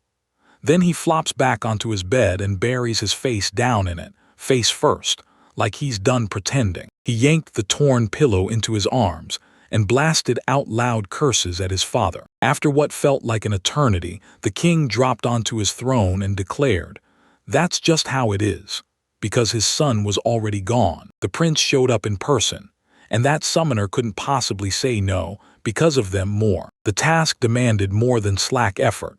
This king couldn't stand leaning on ministers so small, so Drake stepped right up to him. He slid a glass of wine into his hands and told him he truly felt for His Majesty. Then he let out a smug little chuckle and said the same thing. After failing to seize the gold mine, he was just as stuck as before. He kept grinning and declared the mine was a bust, then leaned in and said, "But if we're talking spoils of war, then this is." That's exactly what they were. When he snapped his fingers, knights flooded into the hall, dragging in a mountain of gold. Gold ore. His jaw dropped at what he heard, because he couldn't believe this was just It was insane. The total volume was hundreds of times bigger, and yeah, grabbing it ahead of time was a little rough, but turns out it was the right call. If it's truly what His Majesty wants, he doesn't cling to the method, just the goal. And if he's into it, he'll be satisfied. Then he turned. He spun toward him, grin blazing, and shouted that he'd nailed it. This achievement was pure honor. Drake slammed the offer aside, snarling, "Forget that. I'm not taking rewards from the kingdom." And the refusal set the stage for what came next. The reward hit him like a freight train, way too big to handle, so he spun around and blurted, "I." He swore he'd grant it to him.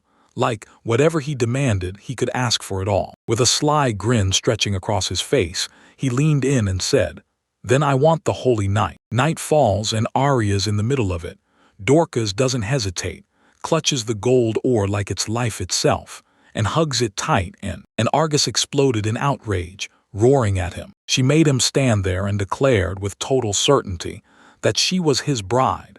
Then His Majesty gave her claim his full recognition. Didn't he? He stalked right up to him, shoved his head down and barked, demanded whether he even understood what he'd done, plotting against his own magic like a betrayal in the dark. Majesty to steal the sacred beast from its rightful owner.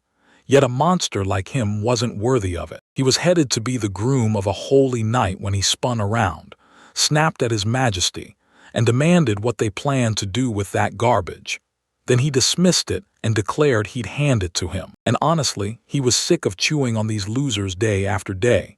So he nodded, braced himself, and pressed his hands on. He grabbed Gideon's shoulders, jerked his head toward the door, and told them to go, because panic was gnawing at him hard. With a booming voice, he shouted to His Majesty, begging for a moment and demanding one more shot to summon the sacred beast. Beast ignored every word, ripped them out of the hall, and refused to listen. Then they got their titles ripped away and were thrown out of the country. No mercy, no second chances. At the exact same moment in the village of Lumiere, one sharp-eyed resident suddenly noticed. He spotted a massive shadow, and then, boom, a towering dragon burst into view, roaring loud enough to rattle the air. He blared, "What is going on? Call the headman," because the villagers had already sensed the end was coming. He pushed out from the village, marched right up to them, and blasted, "Everybody calm down." He froze, suddenly sensing something charging toward him, and snapped out that someone was coming. Then it cut off. He tumbled down from that massive dragon, landing in front of the shocked villagers like a living thunderclap. He called his father and blurted, "I'm back." Then he came to. Graham arrived back at his family's house, carrying a serious kind of experience. The look on his face demanded answers, and he called him out, asking if he could explain himself. He faced them and agreed on the spot, saying the divine dragon he'd already made a contract with had come into it, and now he was living on his back. He froze in pure shock, like his whole world just flipped upside down, and pressed them to stop asking questions, demanding they actually listen to what he was saying. He asked again, louder, "So he's the tamer of sacred beasts, right?" They all agreed, and then he said that after he received at the sacred beast descent ceremony, the divine dragon finally stepped onto the stage, and everything that led up to this moment had been chaos. Now he was forging the land, rebuilding the city for the dragons, piece by piece. His father blared at him to wait just a moment, and then he revealed that a divine dragon, and it felt like a fairy tale. His sister smiled, hugged him tight, and told him she truly believed in him even when he pushed back, saying that he'd struck a deal with a dragon so magnificent it felt unreal, and then more. But most of all, she lit up with pure relief, because he looked healthy. He felt totally awkward, and right then their mother called Fiona and said, "This is." That felt completely unfair. She let him go, then said they're Dorcas. How do I even say this?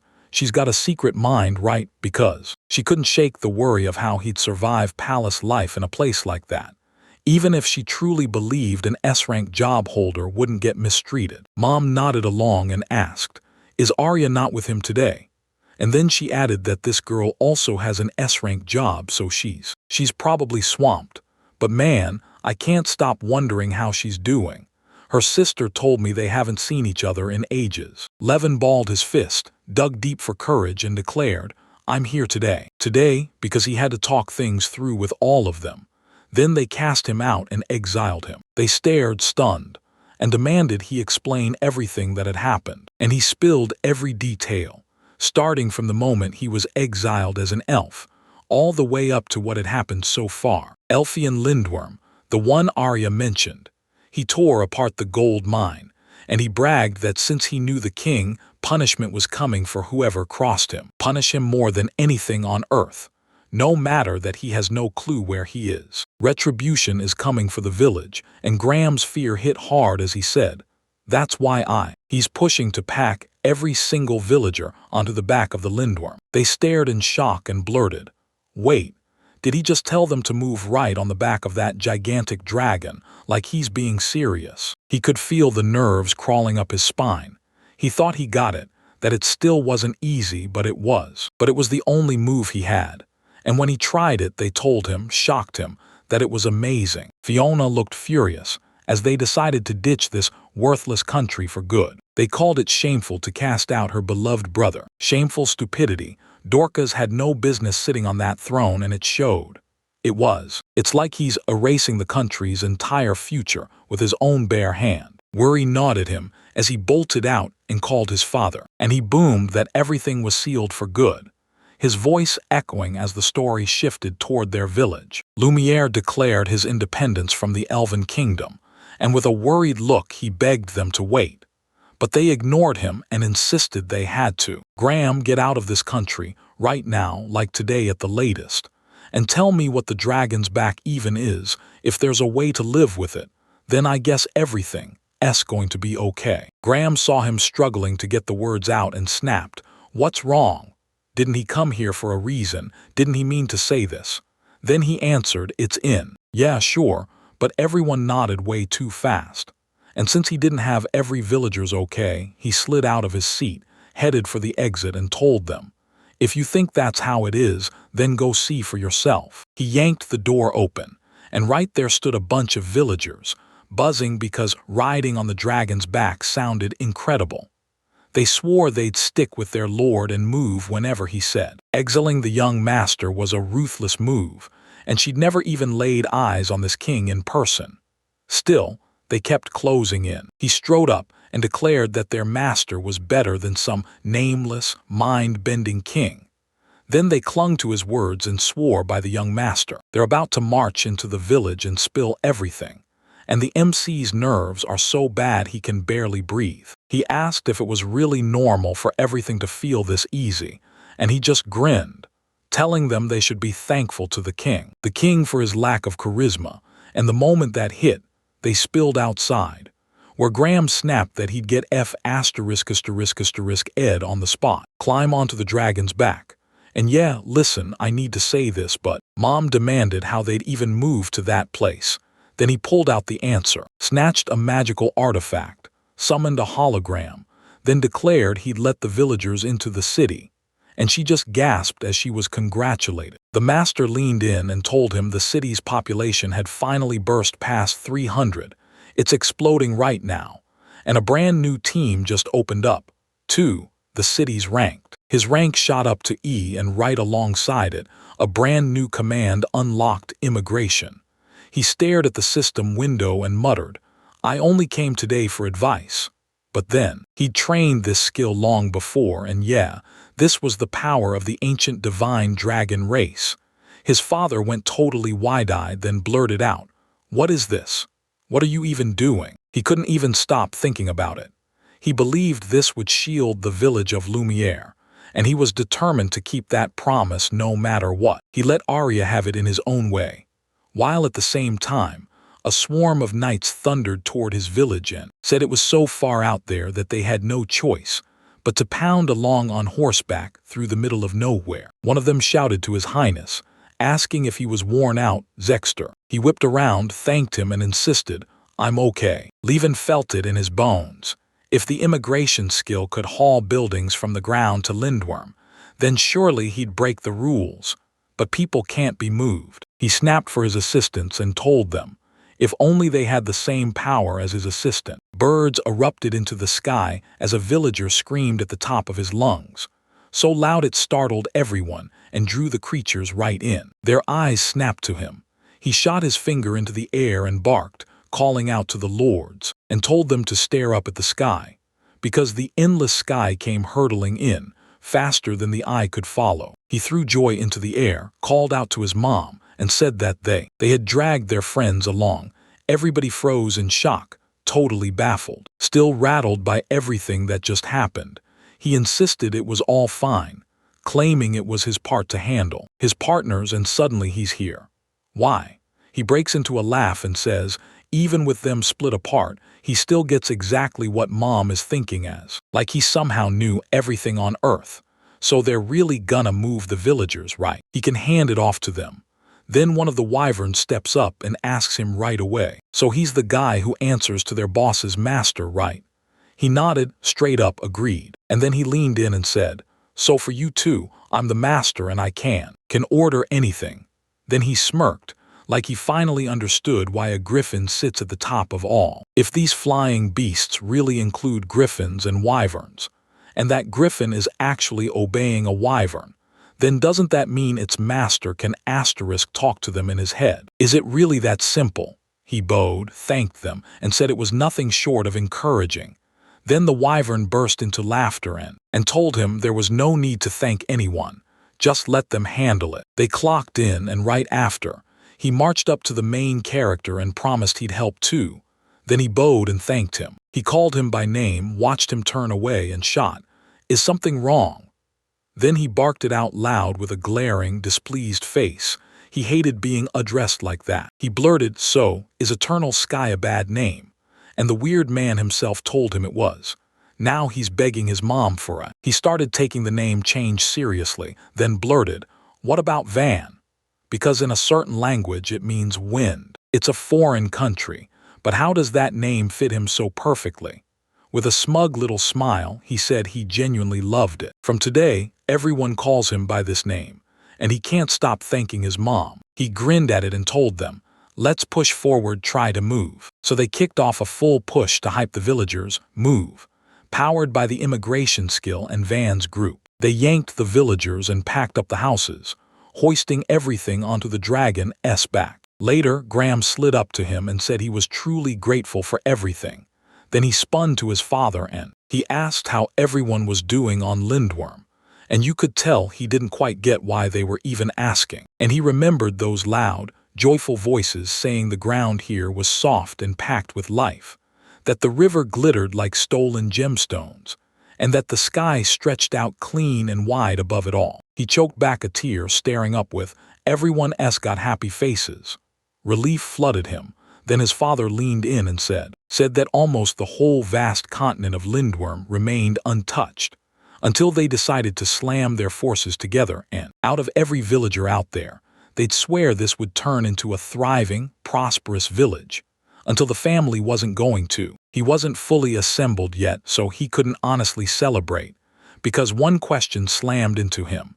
What would they do with Arya? MC refused to go along with it, and his mind raced with the power of the holy. In the night, with that dagger burning in his heart like loyalty itself, he swore he'd rescue her and bring her back to the village. So what had to be done? He said, "That's why I've been thinking it through." With all his careful plans, he wondered what he had to do, so he demanded forgiveness, then told the other man, "If there's anything I can do, say it," because she was the heartbeat of their family. Then he tried to thank him, but a villager came barreling up and cut him off mid-sentence. CL. He shouted for the young master, spun around and demanded, "What happened here?" Then he swallowed hard and he said this. Then right by the village, an order of knights burst into view, and they kept pounding at the door, shouting for the young master to come out. And he couldn't forget knights like these. Night falls, and he spots the prince creeping among the dark. Zex thundered up to him and demanded, "What's your name?" Levin even introduced himself, and then demanded to know why he had come to this village in the first place. He figured the villagers had run for Lindworm, trusting their father to handle everything. For once, they were safe, at least for the moment, because he leaned in and said he needed to talk about that recent incident. Worry gnawed at him, so he demanded answers and pushed about the gold mine again, acting like he was about to, faster than he ever expected. Then they even sent the prince straight to him, so the king was absolutely seething, like the anger couldn't wait to explode, determined to make him pay for every last thing. The resettlement of the village still isn't finished, and anyone moving around needs to be extra careful. Careless words spilled out, Then he snapped his gaze away, like he was seconds from blurting something, but then out of nowhere, he dropped to one knee, spoke to him with perfect manners and started. Then he burst out, shouting his deepest apologies like it was the only thing he could say, and he was a true, sacred beast's tamer. Yet his majesty still pulled the one move you never survive, and banished him from the country. The goldmine's mess falls on his father's shoulders. He's the one who drove it into this nightmare. The knight stared in disbelief, someone like him apologizing. But then he roared that they all should shut up and be silent. He bowed and called out to him again, begging, "Can I go back to my country?" As Argus and Gideon, the tamer's guild head, got banished from the country. And now the village of Lumiere is getting its hands on them. He promises protection, shuts down any talk of that goldmine, and swears he'll secure him a title and a salary. The protagonist's jaw dropped. He never even imagined they'd come at him with something like this. But then, if he accepted the offer, going from exile to a huge career upgrade. That's the kind of comeback that turns heads. He bowed, respected him fully, and then flat out declined, refusing the offer as he extended his. He gripped the hand and declared he'd already found a new path. This country was doomed for good. And King Dorcas, he kicked off a reckless war with Arya's power, planning to grind it down until she was utterly spent for his own selfish gain. And the knights were furious at the incompetent tyrant he was. They turned and shouted, glaring like, "Is he insulting our king?" And it was just the start of something bad, it was. Yeah, but he'd already spilled too much. And now he couldn't even bring himself to throw insults. Their faces snapped into bright smiles, and one of them clapped a hand on his shoulder, grinning. "So, do you really have the nerve to say that out loud?" Zech shot him a furious look, snapped his hand over his face, and admitted, "Yeah, that was exactly it, since his father's move." It came out naturally, but he still snapped. Could they at least talk where no one else could hear? He stared out at the knight's, worry carved across his face as he lifted his hand. Brandon insisted he could cool off, and he swore he wasn't plotting anything bad. Terrible. Then MC decided to trust him, and they rushed to his house, right inside. Inside, he blurted, "Is this his house?" His voice came out shaky and a little nervous as he said that, and it hit him this was his parents' house. So he dug deep, straightened up, and called out at full height. Tana snapped that his answer wouldn't budge, no matter what happened. The conditions he laid down. He spun toward him, only to freeze the moment he spotted the prince. The prince dropped to his knees, shouting for him to burn this whole country down. Then he said, with a look packed so tight with dread that if it kept going, he'd end up obeying the king's command, then be forced to burn this. In this village, there was nothing left to do, just beg him to raise the country.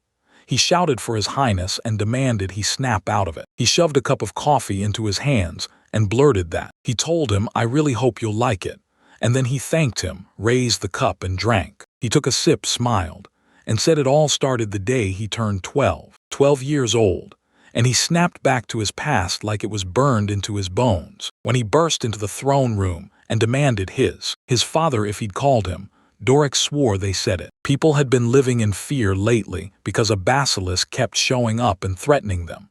So Drake knew he had to go destroy it, and the whole thing hit him like a shock. He was about to speak to his highness, but Zex jumped in at once and immediately agreed to do it. He didn't waste a second. He tore through the monsters, then sprinted back to the castle doors swung wide, and the knights crowded around, staring in awe as he turned. In turn 15, the king commanded them to head to the Pope and offer their congratulations, because they were his official representatives. The moment he takes office, he knows the stakes are brutal. One slip and it's over, so he's on edge the whole night, right there beside him. Zex tried to fight back and say no, but the second it was offered, he nodded and agreed. Then he crushed the job and finished it. When he came back, the knights cheered him again, and again, until his father's irritation finally boiled over the moment he turned 18. Dorcas leaned in and told him, "Take land from your neighbor now." Neighboring state. The prince froze in shock, then demanded, "Wait, why is this so easy?" "So easy for him, right?" He said that, and then he pointed out that the previous king had already figured it out. He even signed a friendship treaty with the neighboring state, and his father's rage boiled. He leaned in and shouted at them to shut up, because now he was the king. He nodded and agreed to take on the job too, and after that, a soldier in the tavern slammed his mug onto the table, steamrolling the room with pure indignation. And he blurted out loud enough to shake the room, "This is madness. Is this king even thinking straight, and where are the reinforcements and the nightly orders rolled out? So why were all these people without a single scrap of combat experience? Just newbies." Another knight snapped that he needed to talk quieter, and he wouldn't stop. He was still fuming, and he blurted that with a lineup like this, you might as well be marching straight into defeat. Then he insisted sending his own son into it felt way too deliberate. Zech said it all was fine, smooth as silk, like His Majesty's trust wasn't riding on him. Even if the order was reckless to the bone, he'd never turn away from it. Not even if there was. If there was even a tiny spark of winning, he'd carve it into existence and shield them with his life. So tell me, are they actually going into that battle with him? Every single one of them felt his words hit straight through their hearts, and they all nodded along at once, shouting their approval. This time was no different. He crushed his father's demand, rode back with his army, and sealed the victory with his own hands. He charged back toward his homeland, and the people stared in awe, saying the Majesty charged at the head of the army and crushed the enemy so cleanly that not a single soul was lost. It was a total win. Dorcas spotted his return from the window of his place. In his throne room, rage flared. Then he slammed his hand forward and knocked the whole thing aside. He decided the decanter of water, then rushed into the throne room and it hit him, how ridiculous he felt. And still he clung to hope, praying this time his father would finally praise him. Then he launched into action. He reached for the door and warned he was coming in. But his dad was so busy raging and cursing that he never heard a thing. He snapped, voice blazing with fury, calling out that every time he returns with that calm, unshaken face, it's maddening. When's he finally going to drop dead? They all back him like he's the only one who matters.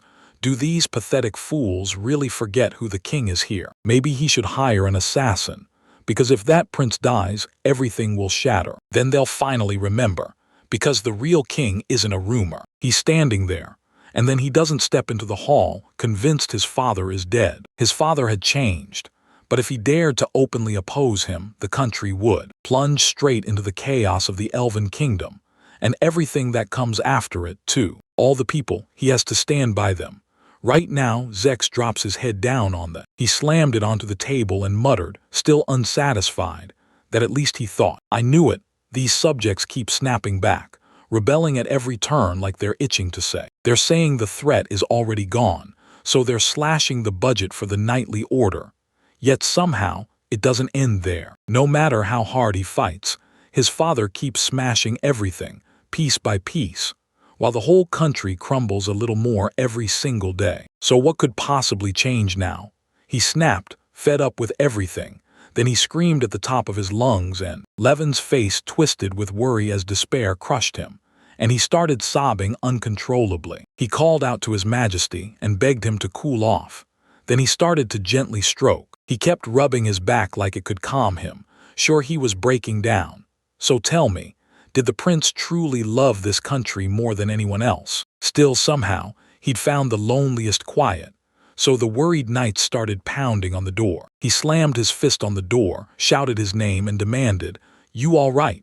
And they heard that awful half-scream. After blasting out one last scream, Zex snapped back into his senses, pushed himself up, and blurted that he had to get moving. He had to get back to the castle, and he bowed his head, apologizing for showing up looking so utterly pathetic. He'd rush straight to the king and spill every detail the moment he needed to, because he had a message burning to get out. But he cut him off, spun around, and declared, "Don't stress, this is my duty and I'll handle it." He swallowed his fear, dug deep for courage, and snatched his hand and shouted, "Your Highness." In a serious tone, he leaned in and asked us if you still want to head to Lindworm after everything that just happened. They swung onto the dragons, and with a warm smile on his face, he leaned toward His Highness and grinned.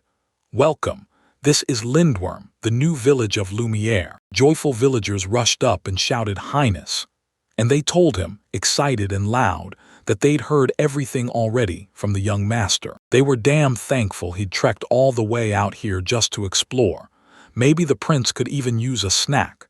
Either way, it's not like this is easy for him either, right? Is it? Panic started creeping in, and he blurted that he was only stopping by for a bit, and had to rush back to the castle soon. The protagonist begged him to stay a little longer, but he cut in that he'd already stuck around as far as the mess would allow. He snapped a magic crystal into place and promised, without hesitation, that they'd prepare a house for his highness.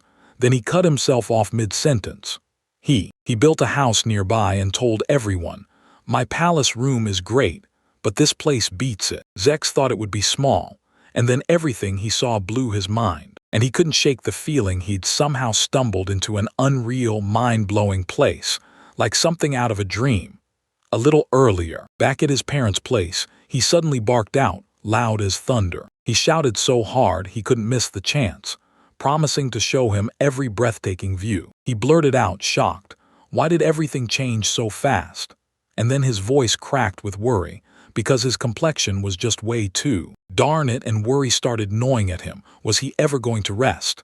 He wondered that hard, then said, "When I was a kid." He sat in the garden with his mother, sipping tea, while a calm, quiet day wrapped everything in peace. After that, he should tear open the diary, because the moment he reads it, he looks absolutely stunned. He blurted out a huge apology and swore that everything was totally fine. He was fine. Then he snatched him by the shoulders and told His Majesty that he just couldn't let him slip back, so he snapped. He said, eyes locked forward with a deadly serious expression, like he was about to start something huge, because he was now he's in a deadly situation. So the prince stared at him, completely baffled. He cracked up, demanded to know what it meant, and then he blurted out the answer loud and dead serious. That's when his spirit finally hits the wall, like it's already tapped out. And if he still doesn't catch on, it gets even uglier. If he doesn't rest, he'll drop dead right now. So they blasted off on a wyvern, and he told Zek to get out of the kingdom for a bit and recover in peace, because things are about to get worse. Currently, Zek loomed by the window, convinced his persistence was unstoppable, and then, before he could stop it, he followed him.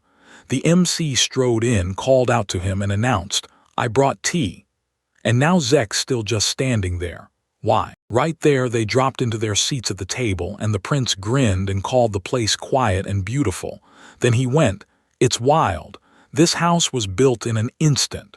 He said, "Rest is a must." Then he leaned in and demanded, "So what are you supposed to do when you rest?" And his thoughts slipped into he talked through a tough case and asked if no one nearby could tell him to take a break.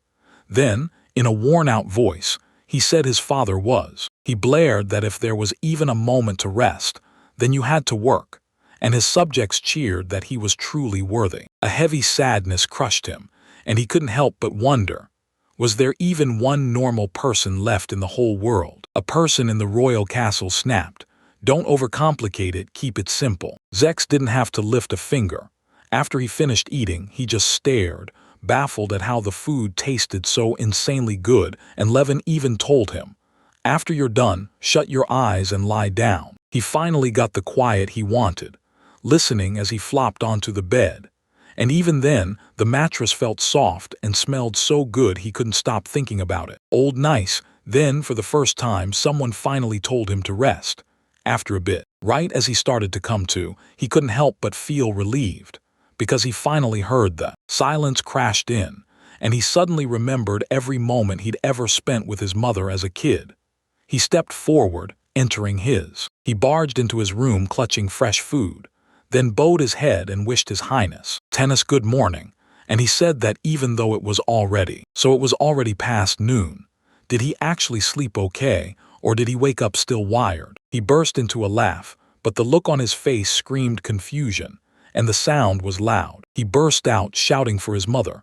Then right after that with a blush creeping in, he mumbled his apology and then finally said, and he claimed, no clue why, that he always ended up yelling straight ahead, like something was waiting for him there, and he said it with a warm smile like, "Don't worry, everything's fine." He paused, spotted the soup he'd brought, and blurted out that it smelled absolutely wonderful. Aroma, also, yesterday's dinner was incredible and he thanked him for it. Zech dug in for the praise, then finally tasted the food and asked. He gasped, "Did you really make this soup?" And the protagonist nodded, smiling like, "Yeah, this is my signature dish." He kept chewing and blurted that it was insanely delicious. Those tomatoes hit with just the right tang, and the chicken and veggies packed a punch of concentrated flavor. That flavor was unreal, pure luxury in every bite. He's got real talent, not just for taming sacred beasts, but for cooking too, and he was so thrown off that he just blurts out, "Wait, what?" and asks His Highness calm down. He finally did. He swallowed his pride, apologized, and admitted he was right. He just needed to get rid. He kicked the habit of shouting, then held a cup of tea with a small, teasing smile and said he hadn't. "I hadn't slept this peacefully in ages, and I couldn't shake the feeling that something about the food just wasn't right. Could be so delicious." Okay, he made up his mind and followed that advice. Could he show him the whole continent? He agreed. Then the prince kicked things off and began to live in the village of Lumiere. Then later they, along with the others, they tore through the area, then finally stopped to grab a bite in different dishes. Then later when MC finally slipped back home, Eris snapped his name and called out, right away. He called, snapped, "Where's the prince right now?" And the next thing you know he shoved a bunch of cups of drinks in their hands, then leaned in and announced, "I'm back already," like he'd just vanished and returned. Tomorrow morning, he promised the kids they'd go fishing.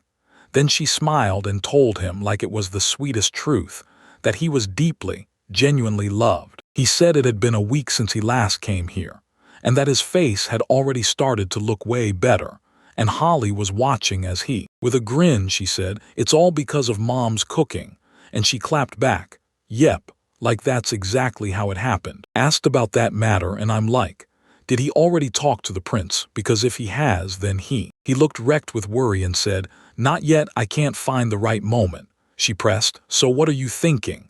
Then he paused. Would he actually listen? He snapped that for the sake of the kingdom, this was the only escape. If everything went right, they'd settle Arya's crisis and decide the kingdom's future. All that was left was to find the perfect moment and figure out what was really going on in His Highness's heart. Holly ran her fingers over Louis and said everything would be fine, just. Those words hit his heart straight, raw and true, and he nodded. Then she cut in and said that, other than this, they'd have to bust their tails with recon tomorrow. Eris leaned in and asked, "So you're heading to Lake Lindworm, right?" She grinned and said yes, and then he called her straight away, telling her he was counting on her. She promised him he could trust her with everything. And before long, Zex finally showed up at the farm. Out in the farm fields, they picked juicy tomatoes with a bright, happy smile plastered on their face. He stared at me, that wild look on his face, and then he said, It felt like that alone would be enough, until a bunch of villagers came rushing in. Villagers clocked him the moment he stepped in, smiling and waving like they'd been waiting. And the woman said it looked like he'd been out there playing with. They had to keep the fun going from yesterday. So the child leaned in and asked what game they'd play next. He paused, thought hard, and then finally said it. He told me the master swore there was a massive cave near the lake, and that spark hit him hard. He couldn't stop talking about going there. And then he told him, "If you want to keep me company, then help out around the house, and work your body first." And the kid nodded fast before they took. He waved goodbye like it was nothing, and with a small smile, he realized 10 whole days had already gone by since they'd invited him here. He slips into this place, and somehow everything turns weirdly calm. Mornings he sleeps until he wakes up, and by evening the whole crew comes crashing to the table, all the villagers and the master. Everyone back up and give him space. This is a great spot, but he can't stay here. Stay here forever. Then what's he supposed to tell his father in that report? How they failed to bring the master back to their country. Lumiere's village has slipped completely out of the kingdom's grip, and he's about to snap into another full-blown rage. And it's always on him to snap him out of it every single time. Tell me, is it really supposed to be like this? Is this really what the prince's life is supposed to be, standing strong for the country and its people? But then, What about the part nobody talks about? What is his role and what his whole existence is really for? Then later, he was sitting by, crouched by the river. Levin lunged up to him and demanded his highness, if he could pull this off and distract him for just 1 minute. Zek snapped around to face him and asked, "What's wrong?" But his eyes just kept drifting off. He shot a glance back and said, "There's someone I'd love you to meet." Mimi stayed right by his side and shot him a question. Does it asterisk have asterisk to be the very same person? His heart was wrecked with exhaustion. Then she called. She called out his name, stepped forward and introduced herself, then said. He told her she was delighted to meet him, and she smiled. She's a fairy of. She heals everyone she can. Then suddenly sprays pollen right in front of his face and tells him to slowly inhale it. He blurted, eyes wide, "Is this really safe?" And the protagonist shot back that it was some kind of insect. He made sense of it and told himself not to hold back. He believed it, took a deep breath and inhaled. She sucked it in, and the impact hit her like a punch. Then she blurted, with that little smile, did it seem like the spell hit, and worked instantly. Then Zek snapped in shock, I feel something. As the weirdness in the air pressed in less and less, his breathing finally steadied, and his pounding heart began to calm down. He asked if the fog in his head had finally lifted, and when Holly grinned and said his life force was already bouncing back, he nodded like he'd been relieved at last. He blinked in shock, nodded, and she grinned, saying she was relieved because it meant their search finally paid off. MC agreed and thanked them. Then the prince snapped him by surprise and demanded, "So you really brought her for me?" MC straightened up and admitted he'd signed a contract with her, and then he turned back to continue. He demanded, "Why should I go that far?" And then insisted, "Taking care of my body is only natural." After all, he was the key the future kingdom would need, and once it hit him, he couldn't shake the feeling. It always felt weird to hear those words, even how he ordered him to rest. All these days, the way he genuinely looked out for him had him so grateful it almost hurt. But he was stuck in exile, dragging the weight of his home village on the back of a dragon. He didn't have to go this far just to do it. He told me there was something he had to say. Tell him, and not long after, the two of them charged straight into the ruins. And he swore he was right. No doubt about it, not even a little. Felt way too strange. Like he had zero love for the kingdom, and not a shred of regret clung to him. Zek's, eyes heavy with sorrow, muttered that it was only natural after the way they treated him. Then Levin whipped around and said, "Look, if this was really going to become a future allied state, then everything about this conversation would flip." The prince had no clue what he was talking about. Then he just blurted out, You mean that you." He begged for forgiveness for his insolence, but they still wouldn't. They had to talk now. He'd planned to build a whole new state right here, on the back. Riding on the back of a dragon, he stared out at endless lands and the people who lived across them. And he vowed to build a home where everyone could finally live in peace. With a grim, focused look on his face, he thought, this was the one choice he had to make, for the villagers, for Arya, even if it meant stepping into hell. The prince, with a steady, thoughtful gaze, he said that if the land was guarded by a divine dragon, then miracles just might be possible. He'd smashed the gold mine, and that sent a clear warning to the neighboring countries, dangerously close to getting cut off and left isolated. He nodded and said, "Then we need at least one ally, some friendly spell that'll see us as equals." Caught off guard by what he heard, he shot a worried glance around and blurted, "Did he?" and asked if he was really talking about Elwyn. "There's no way father would ever say yes," he said in a dead serious voice. He insisted he didn't need King Dorcas, and then his highness would seize the throne at last. This was the moment everything would begin. Now it's time for the current king to step down. He'd rip the kingdom apart, then turn Lindworm into a brand new state for them. Would he dare to team up with them, just to chase the same goal?